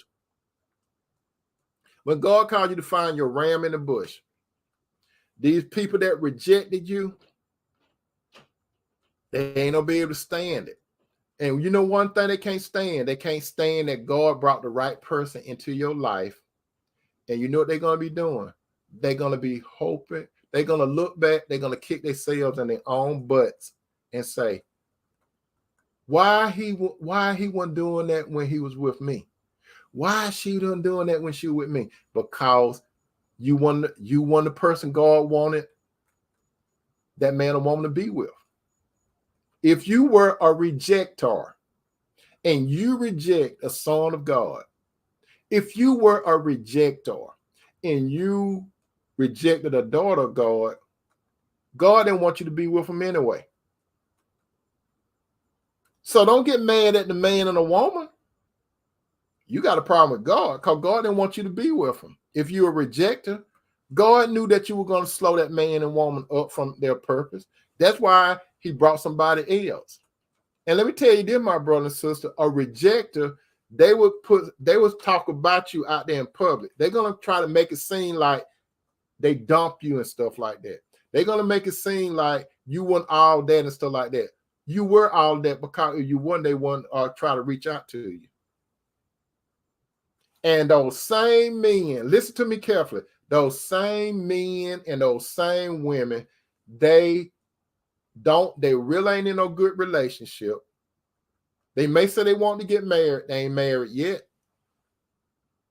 They still doing the same thing. They probably still running after the same person. They doing the same thing. They were slowing you up, brother. They were slowing you up. So it's just like this. Remember, and I have said it before, remember when God was taking the children, he wanted to put the children of Israel in the promised land. And remember they was in the desert for 40 years and they could have got to the promised land the promised land in 11 days. Check that out now. The children of Israel, when they left Egypt and they was in the wilderness, they could have got to the promised land in 11 days, but they didn't do it God's way. So that's why God had them go in a circle for 40 years in the wilderness, whereas it would have took them 11 days. Now, let's make that a relationship. The rejectors represent Egypt. Those men and those women that rejected you, brother and sister,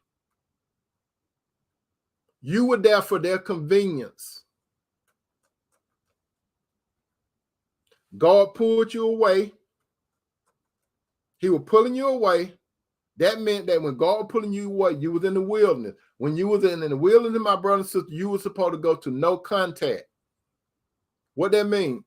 You don't care what they doing now. That's your old life. And the bad thing about the children of Israel and Egypt, you know, sometimes they want to go back to Egypt. That's another thing, my brother and sister. Don't mess up what God brought into your life. When God gave you a blessing with a new man or a new woman that's a child of God, why would you want to go back to the Egypt-like peoples, the Egypt men and the Egypt women? Why you want to go back to Egypt? You want to be put in bondage? Now, you don't have to go around in 40 years, my brother and sister, like the Israelite. Remember, they could have got to the promised land in 11 days.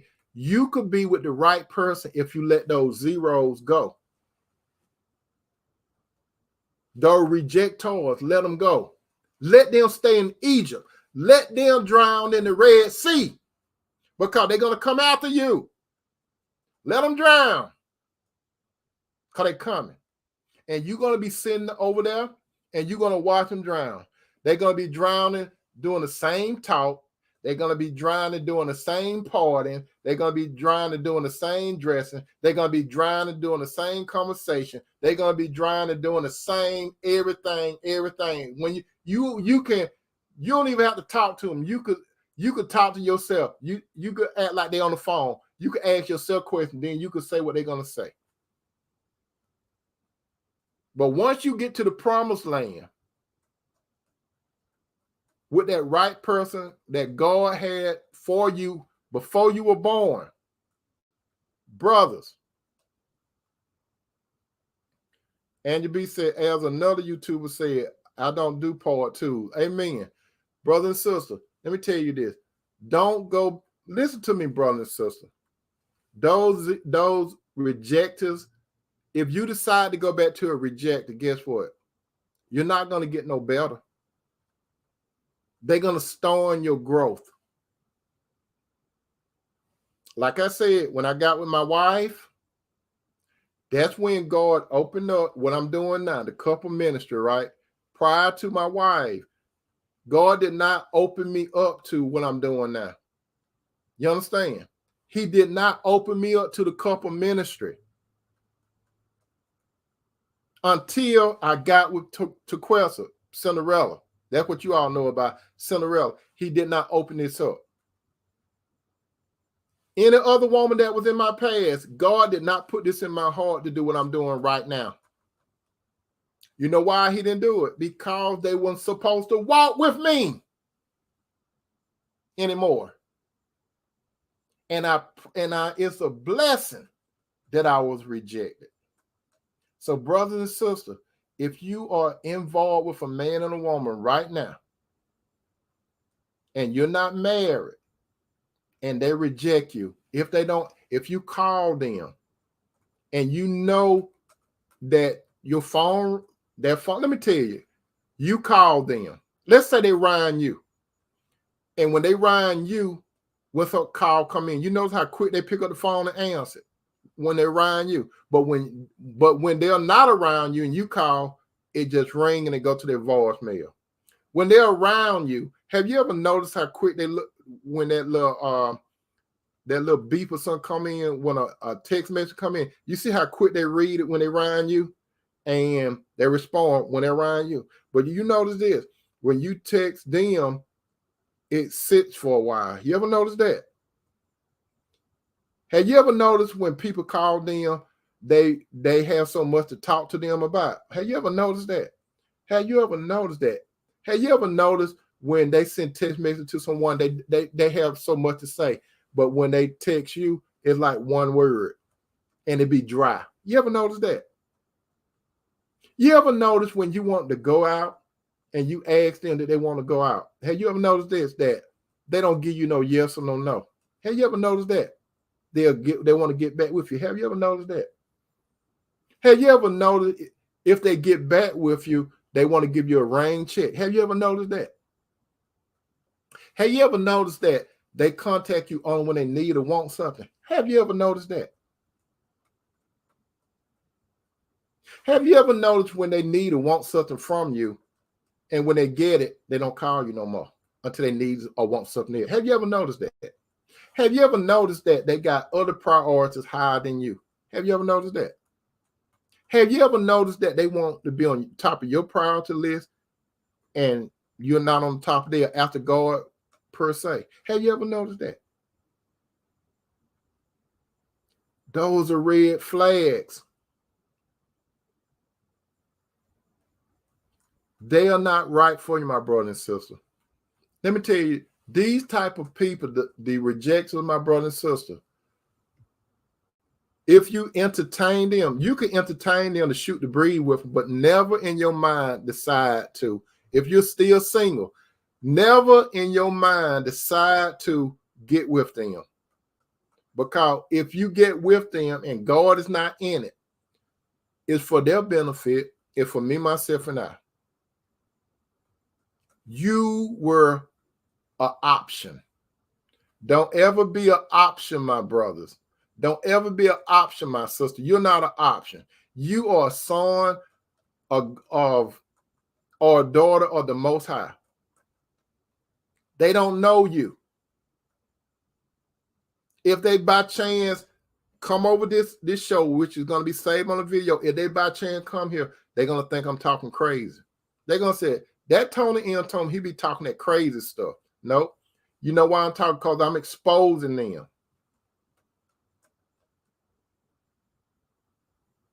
They either going to be wolves or sheep, brothers and sisters. Ain't no in between. They either going to be wolves or sheep. The wolves with sheep clothing. They either going to be saying bad or they're going to say one of the two.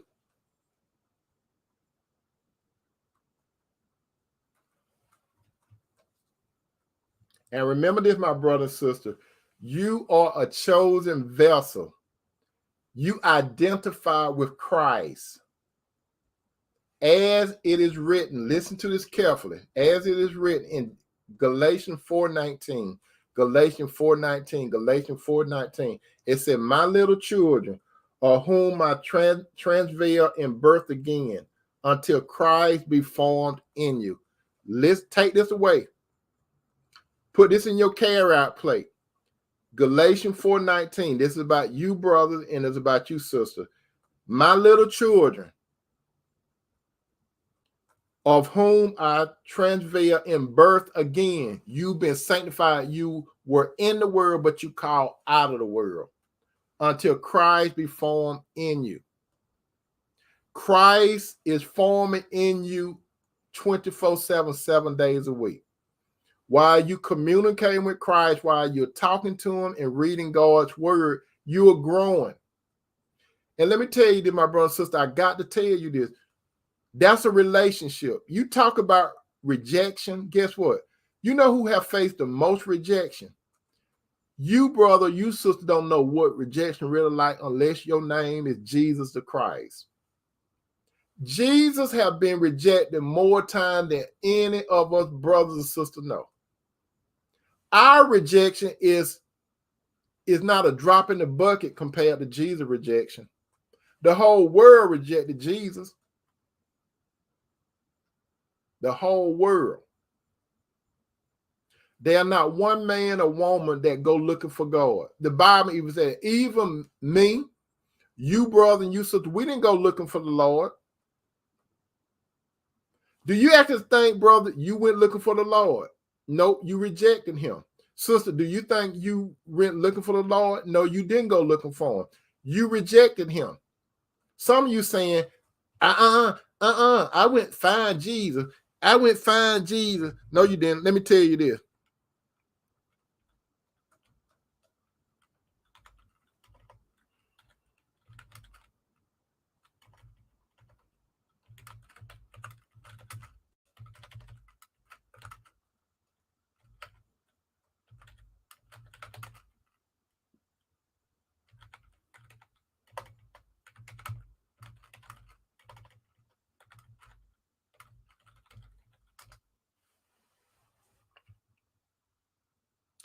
Check this out, my brother and sister. Check this out. Jesus is doing the talking in Romans 2:23. Romans 2:23. Romans 2:23. Jesus said, I came to seek and save. The Son of Man have come to seek and save that which was lost. If Jesus saying, I came to seek and save that which is lost, if you lost, if something lost, it got to be found, right? So every man and every woman that listened to me, you were lost at one time. I was lost. You was lost. Jesus said the Son of Man, that's what Jesus called himself during that time when he was on earth. He said, have come to seek and save that which was lost. So Jesus does the seeking and he does the saving. You understand? No man goes seeking the Lord. Let me tell you all that too.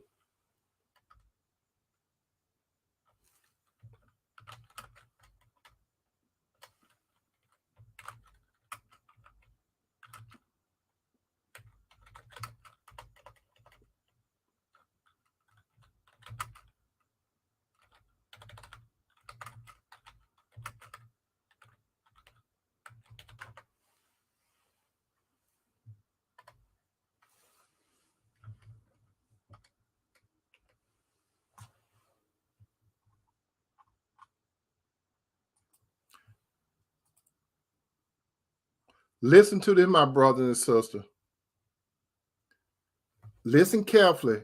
Romans 3:11. Romans 3:11. Romans 3:11. It say, there is no one who understands. There is no one who seeks God. You see what the Bible say? It said, there is no one that understands. There is no one who seeks after God. That includes me. That includes you, brother. That includes you, sister. You don't understand. I don't understand. I didn't go seeking God. You didn't go seeking God. You was lost.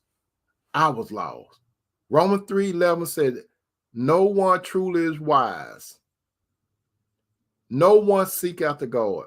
None of us can say, I went and found the Lord. Have you all ever heard someone say, I went and I found the Lord? You a big liar. Anybody who say I went and found the Lord, you a big liar. You didn't go find the Lord. He came and found you.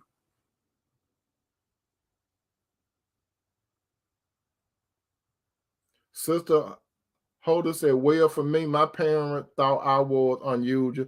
That I had never been interested in marriage. Then I had a spiritual encounter which put me on the road for preparation for marriage. Amen, sister. And then she also said, and God had to redirect my life, intentions, and conviction. Amen. Then Sherlock said, you're on point, Brother Toomer. Some shut doors and rejection are a blessing. It sure is a blessing, brother. But let me tell you this.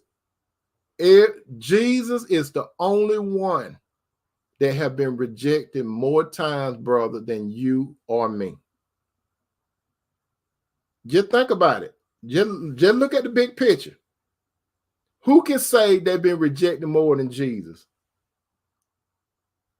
And your little feeling hurt? Brother, your little feeling hurt because she rejected you? Sister, your little feeling hurt because he rejected you? Our relationship with God, my brother and sister, supersede our relationship with a man or a woman. We have to make sure that our relationship with God through his son Jesus is on point. That's the first relationship that we got to make sure is solid. Like Ashford and Simpson say, shout out to Ashford and Simpson, solid as a rock. Your relationship got to be built on a rock, not on sand. Then, if you have desire for a man and woman, that's okay. But never put a man and woman for your relationship with God. Because if you put your relationship with a man and woman before God, guess what? God gonna reject you. Because God demands to be number one in your life. God never takes the place of number two. If God can't be number one in your life, brother and sister, he's not gonna be number two. If a man and woman want to be number one in your life, and then they'll say they'll reject you. Let them, tell them to go kick rocks. How you doing, Sister Denise? If a man want to be number one in your life, tell them to go kick rocks. If Cinderella, my wife, come to me right now, she back there asleep. If she come in here and say, Tony, do you love me? Yes. Am I number one in your life? No. I ain't number one in your life, Tony. No. Will you? But don't you love me? Yes, I love you. Number two in my life. You will never be number one, Cinderella. Well, if I'm not number one in your life, Tony, I'm going to leave. I say, okay. All right. God got a ram in the bush.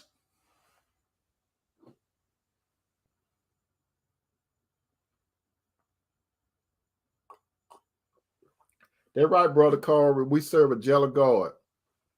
We do. That's what God said. Overcome said, how about if God show me they are the one, but the man reject me? No, if the man reject you, he ain't the one. If he reject you, he ain't the one. Because let me tell you this, sister. I have said this several times, and I'm going to say it again. If a man is honest, we know within a short period of time whether we want to marry you or not. We know. Most men are not going to tell you the truth. But if a man be truthful, he will let you know that you are the one. And we don't have to do that 90 days crap. We will let you know in a short period of time. Especially a man that following after the Lord. You know, a man that following after the Lord, a man that following after the Lord, he's going to see that God positioned a woman to be in front of him. And when a man look at a woman, sister, he looks at, I'm going to tell you this. When men in general look at a woman, we put you in a category. Listen up. I have said it before, and you all need to know. If you haven't heard it before, let me tell you what category we put you all in. It's two categories, but they broken down, okay? One category, you're not wifey. You're not, we don't see you as a wife. Not today, not tomorrow. We don't see you. No in between. Nada. On the other end, we see you as a wife. Now, be clear. We do not see you as a wife. Or we do. No in between. No straddling fence. On the section by we don't see you as a wife, there's two categories that go up under that. The two categories are temporary and temporary long-term. Temporary is I can know your name. Sister, how you doing, Sister Bree? It's just like this. Sister Bree, I'm going to say this for an example, Sister Bree. Say, for example, Sister Bree, if I see you and I look at you as temporary, I'm just using that as an example, Sister Bree, so this just an example. And I look at you and I say, I see Bree as temporary. What do that mean? Let me tell you, I see Bree as somebody that I will sleep with. I see Bree as I could get something out of her because it's me, myself, and I. Or I could look at you, Bree, and say, I could see Bree living with me. I could see me moving in with Bree. I could see me playing the husband role with Bree. I could see Bree playing the wife role with me. But I ain't finna marry Bree. And I hope she don't bring that topic up. So if Bree bring up the topic, Tony, how long we gonna be doing this? How long we gonna do what, Bree? I want to get married, Tony. And I get tired of hearing Bree. So what I'm gonna do? I'm gonna go to a jewelry store, or I might take Bree to a jewelry store.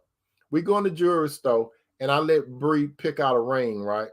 I let Bree pick up the ring, and then I tell Bree that's an engagement ring. And Bree get all happy.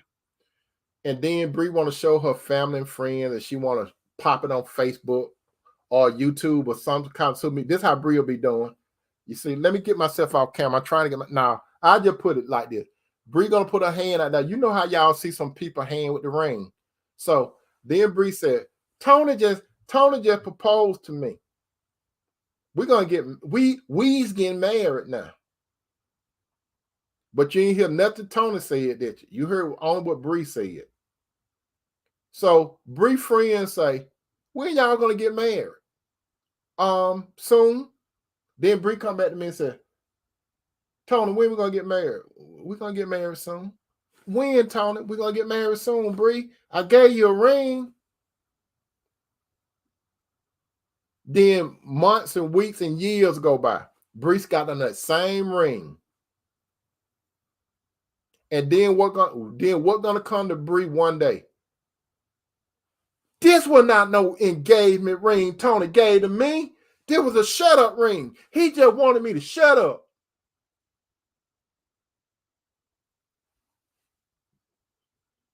Because I like things how they were.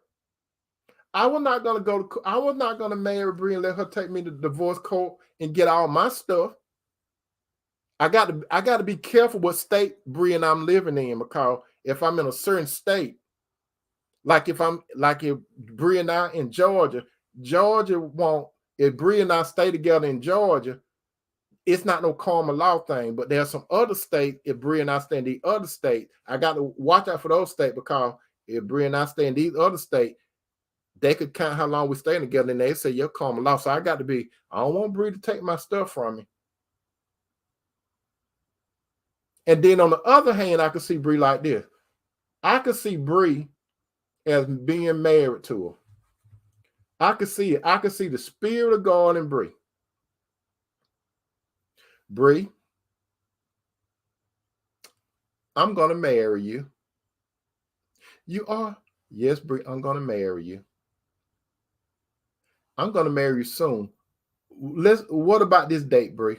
Does this work for you, Bree? I'm gonna give Bree a date. I'm not gonna string her along. I'm gonna give her a date. I said, does this work for you? I'm not gonna be in a relationship with her for a whole year, because I got hurt in the past. I'm not gonna do it like that. Or I'm gonna just see what's gonna happen in 90 days. This ain't no job. She ain't applied for no job. This a human being. This ain't no job. It's a relationship. I mean, your job got a relationship, but this ain't no job. This is deeper than a job. I look at Brie, I said, this woman, I could see her. This woman was created for me, because the Bible said that the man was not made for a woman, but the woman was made for the man. So I could see, I'm not going to use Brie. I'm going to utilize her with what I'm doing. So whatever I give to Bree is going to multiply it, because she got the Spirit of God. And if God bring a Bree to me, and whatever God put in my mind, I'm going to give it to Bree. And I know if I give it to Bree, she's going to cause it to increase. And by her calling it increase, we are exalting the kingdom of God. We're going to be looked at as examples of the kingdom of God. Am I perfect? No. Is Bree perfect? No. But we are put in a perfect relationship by God, because God is perfect. I'm serving God, Bree serving God, we're serving God collectively together. We got to keep God in it. And to be said, I just old fashioned, I guess. No, sister, stay on course, stay on course. So my brother and sister, do you understand? Being rejected by someone can be a blessing. So I'm telling you this, my brother and sister, before you leave the dinner table, just think about this.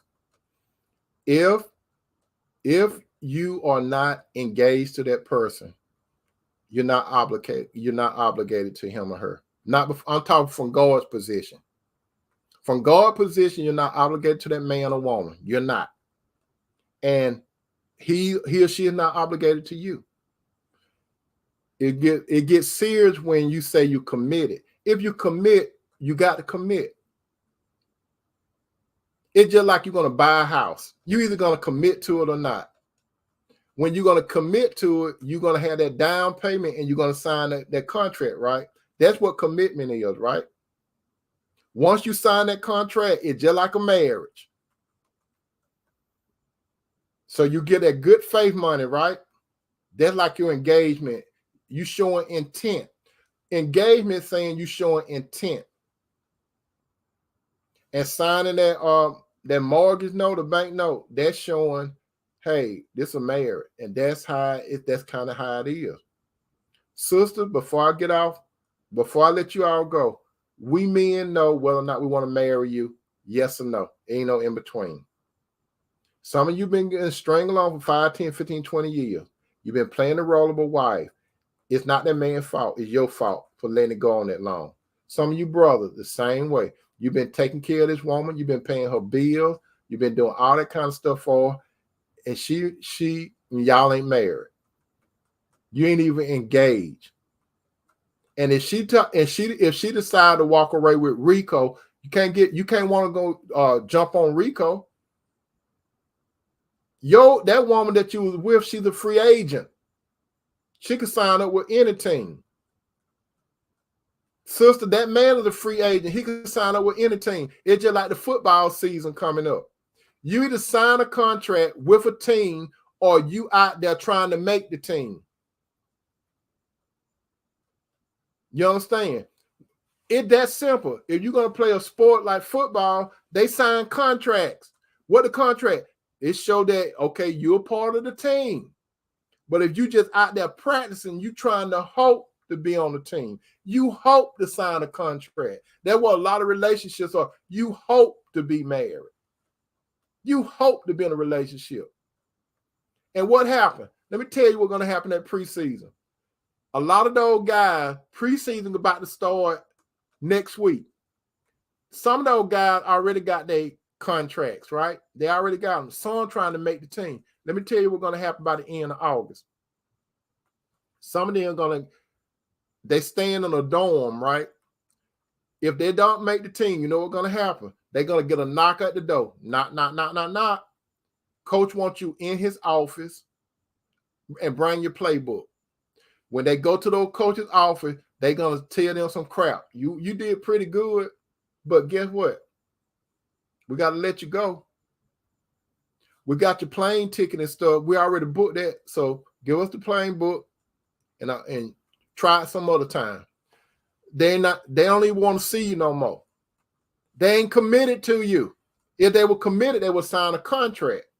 That's what some of you sisters don't understand. If a man is serious about you, he wouldn't be scared. He would go ahead and sign that contract. You see, some of these guys, they want to say, I could be married to you without being married. I bet you now one of those guys wouldn't try to play on a professional football team without a contract.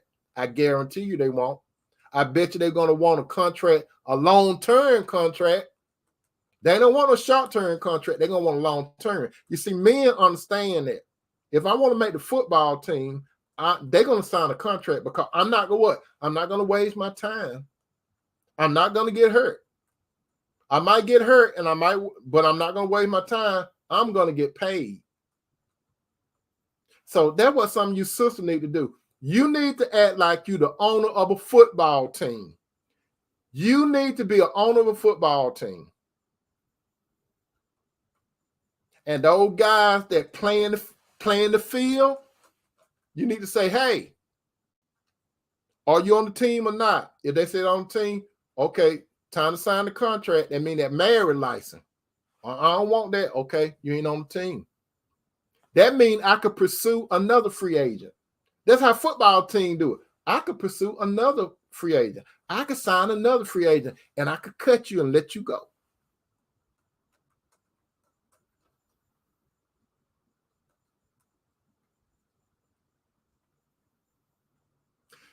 Sister Companion said, you helped me out a lot. Had a man tell me he couldn't give me what I wanted. I didn't know what he was talking about. I see. He was talking about marrying me. Wasn't on my mind, but guess he saw it in me. It's sad but true, sisters. We know. We know it ain't. And let me tell you something, sister. Don't take it personal. Don't make it seem. Don't think it like it's something wrong with you. If a man point blank tell you something like, well, I'm not getting ready to get married, believe him. Don't think that you can bed him down and throw it on him from the chandelier and all that kind of stuff. He gonna change your mind. That's just sex. Just because you have sex with a man or you have a baby with a man, that doesn't mean he's gonna marry you. Brother, just because you pay a woman bills and stuff, that don't mean she's gonna marry you. That's why some people, you get pissed off when that man or woman go marry somebody else in a short period of time. Then you want to kick yourself on your own butt if you can, but you can't. But you want to kick yourself on your own butt, but it said, why did I miss this? Because you ignored the red flags. But remember, before we get out of here, being rejected by someone can be a blessing. It's a blessing, brother. It's a blessing, sister. Any woman that I was in a relationship with, when I said a relationship, it came out of my mouth. I said, I quote unquote, I called it a relationship, but I want to engage, at that time, I said, okay, if a woman heard me say we're in a relationship, it was it's supposed to be a relationship. But if I never said we're in a relationship, we weren't in a relationship. If I said we was in a relationship, but I wasn't engaged to you, we are not in a relationship. So the man and the woman responsible. You got one or two choices. You're going to do it God's way, or you're going to do it another way. You understand? Or you're going to do it God's way. God's way is to be serious, committed, and in a covenant relationship. The world way is serious, committed. We ain't got to get married. It's just like we married now. We living together. It's just like we married now. We doing things married people do. That's the world. Your family might look at it that way. Your co-workers, your friends, social media, but you not doing it God's way. That's why when you get hurt, you're gonna go talk about that man, sister. You're gonna go talk about how wrong he did you. And I hear that all the time. I do on the side, my brother and sister, I do consultation, right? I have heard so many single women tell me how wrong a man did them. And the only thing I want to know, okay, what type of relationship you're in? That's all I need to know first. What type of relationship you're in? If you engage and get married, we got something. Now, any of you sister want to get a consultation with me, I'm going to save you some money right now. If you're not engaged, plan on getting married, or you're not married, God don't look at you as having a relationship with a man. God look at it as you having fornication with the man. That's all you're doing. You playing the role of a wife. He playing the role of a husband. And some of these guys, they'll be talking. These guys, they contact me too. Tony, man, this woman doing me wrong. Brother, what type of relationship you in? We just kicking it. We're just going to get, brother, what kind of relationship you in? Are you engaged or you married? No, we just kicking. We live together, brother. That for you, brother, too. I don't want to take your money. Now that's free of charge. I don't have to do that.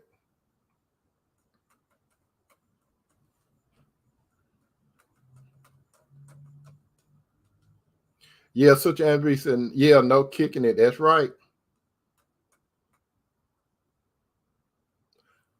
Brothers, sisters, thank you so much for having this dinner with me. I hope that this soul food was good for you all this evening. And I'm going to bring you some good, straight to the point content. I do not serve you brothers and you sister unequal. I'm not pro-man. I'm not pro-woman. But depending on the topic, I might lean more towards one gender or the other. Because you see, when it comes to a relationship, my brother and sister, it takes three. It takes the man, the woman, and God when it comes to a relationship. So you know my position. It takes the man, the woman, and God. Now, if you're single and you're trying to make the relationship work, hey, I can help you. But don't come to me if you need help. Go to God first. Go to God before you even reach me in my inbox and stuff. Don't do it. Before you reach me in my inbox, pray to God first. And if God leads you to add, say, can you help me on something? I can help you then. But go to God first. I'm not your God. I'm your brother. I'm not your God. Go to the Father first. And if the Father put in your heart, hey, help them. I could do something. Okay. But the first thing, go to God first. And if he leads you to want to do some consultation, hey, we could do it. But I'm trying to save you some money right now. Okay. I love you, brother. I love you, sister. You all take some of this good soul food with you tonight. I always have extra food for you. Get that carrot plate. Take it on out. I will clean the kitchen. It seemed like you all ate good tonight because, y'all plates are empty. That means y'all took it in. The plate is empty. Thank you, brother and sister, for all your comments. I really appreciate that. And brother, so let me tell you another thing I appreciate. When you all communicate with one another while I'm talking, that is a beautiful thing, because when we at the dinner table, you don't only have to listen to me talk. Long y'all stay on the topic. Now, that's the key. Stay on the topic, and y'all could communicate like some of y'all talk to each other right now. That's a beautiful thing to see when sisters and brothers want to talk to each other. But stay on the topic. Sister Bree say, how can we sign up for consultation? I could benefit from godly direction. What you do first, like I said, Sister Bree, pray to God, and then you could reach me in the inbox, and we will go from that point, sister. If you on YouTube, just send me a message and we could get together. And those of you on the book, you could reach me in the inbox and we can get together and we could talk about some things, okay? But the first thing I want you all to do is go to God first, then your brother Tony. Don't come to me before you go to God. But I just letting you all know that's how we do it now. Most people going to say, yeah, come to me, come to me, come to me. God, then God, if God leads you my way, I can help you, okay? Because when I do help you, it's going to come from the Bible. It's going to come from experience. My experience is going to come from other couples' experience, because there's nothing new under the sun. I don't want none of you brothers, and I don't want none of you sisters to get burnt. I have got burnt for a lot of you all. I'm not Jesus. I didn't get crucified, but I did get burnt when it comes to a relationship. I got experience. I got positive experiences, and I got some negative experience. I'm 60 years old. I'll be 61 this month. August coming up. I'll be 61 in August. I got some experience. I got some receipts. I have been through some failed relationship, and I'm in one that's successful now. But successful, she back there knocked out sleep with her mouth open. She back there knocked out. But I'm telling you, my brother and sister, it takes 3 for a relationship. Man, God. Woman, God. God, man, and woman. Okay? Brothers and sisters, let me tell you this. I love you all. Remember, I love you. I love you. I love you. I'm here to tell you the truth. I'm not here to put no sugar in your tea. I'm here to put some salt in your steak. And that salt, what it does, it preserves, it get flavor, and it can irritate. So my message can be salty. Okay? So Corey said, Brother Corey said, happy birthday, my brother. Yeah, it's August the 20th, brother. August the 20th. If it's the Lord, I'll be 61 August the 20th. I wish I could still play football, but I can't play football no more. I just had that, Brother Jones. I wish I could go back and play some football. The only thing I could do now is play Madden on TV. Oh, for you, sister, yeah, I play Madden, but I got a job. I work. I don't just sit around, because Cinderella, she'll look at me. You know what? Before I go, let me tell you all something. A while back, Cinderella did a show with me, right? And I asked Cinderella on the show, I say, if I didn't have no job, what would you do? You know what Cinderella said? She said, you'll be in a bad position. So I said, I guess I better work. But I was going to do that anyway. Bible says, if a man don't work, he don't eat. But anyway, that was free of charge. I love you, brother. I love you, sister. Take these carrot plates with you. Okay, Brother Corey, birthday August the 28th. Okay, brother. Okay. And let me tell you this, my brother and sister. Get those plates. I love you, Lord. Will not be here tomorrow with another good topic. I love you, brother. I love you, sister. Peace out.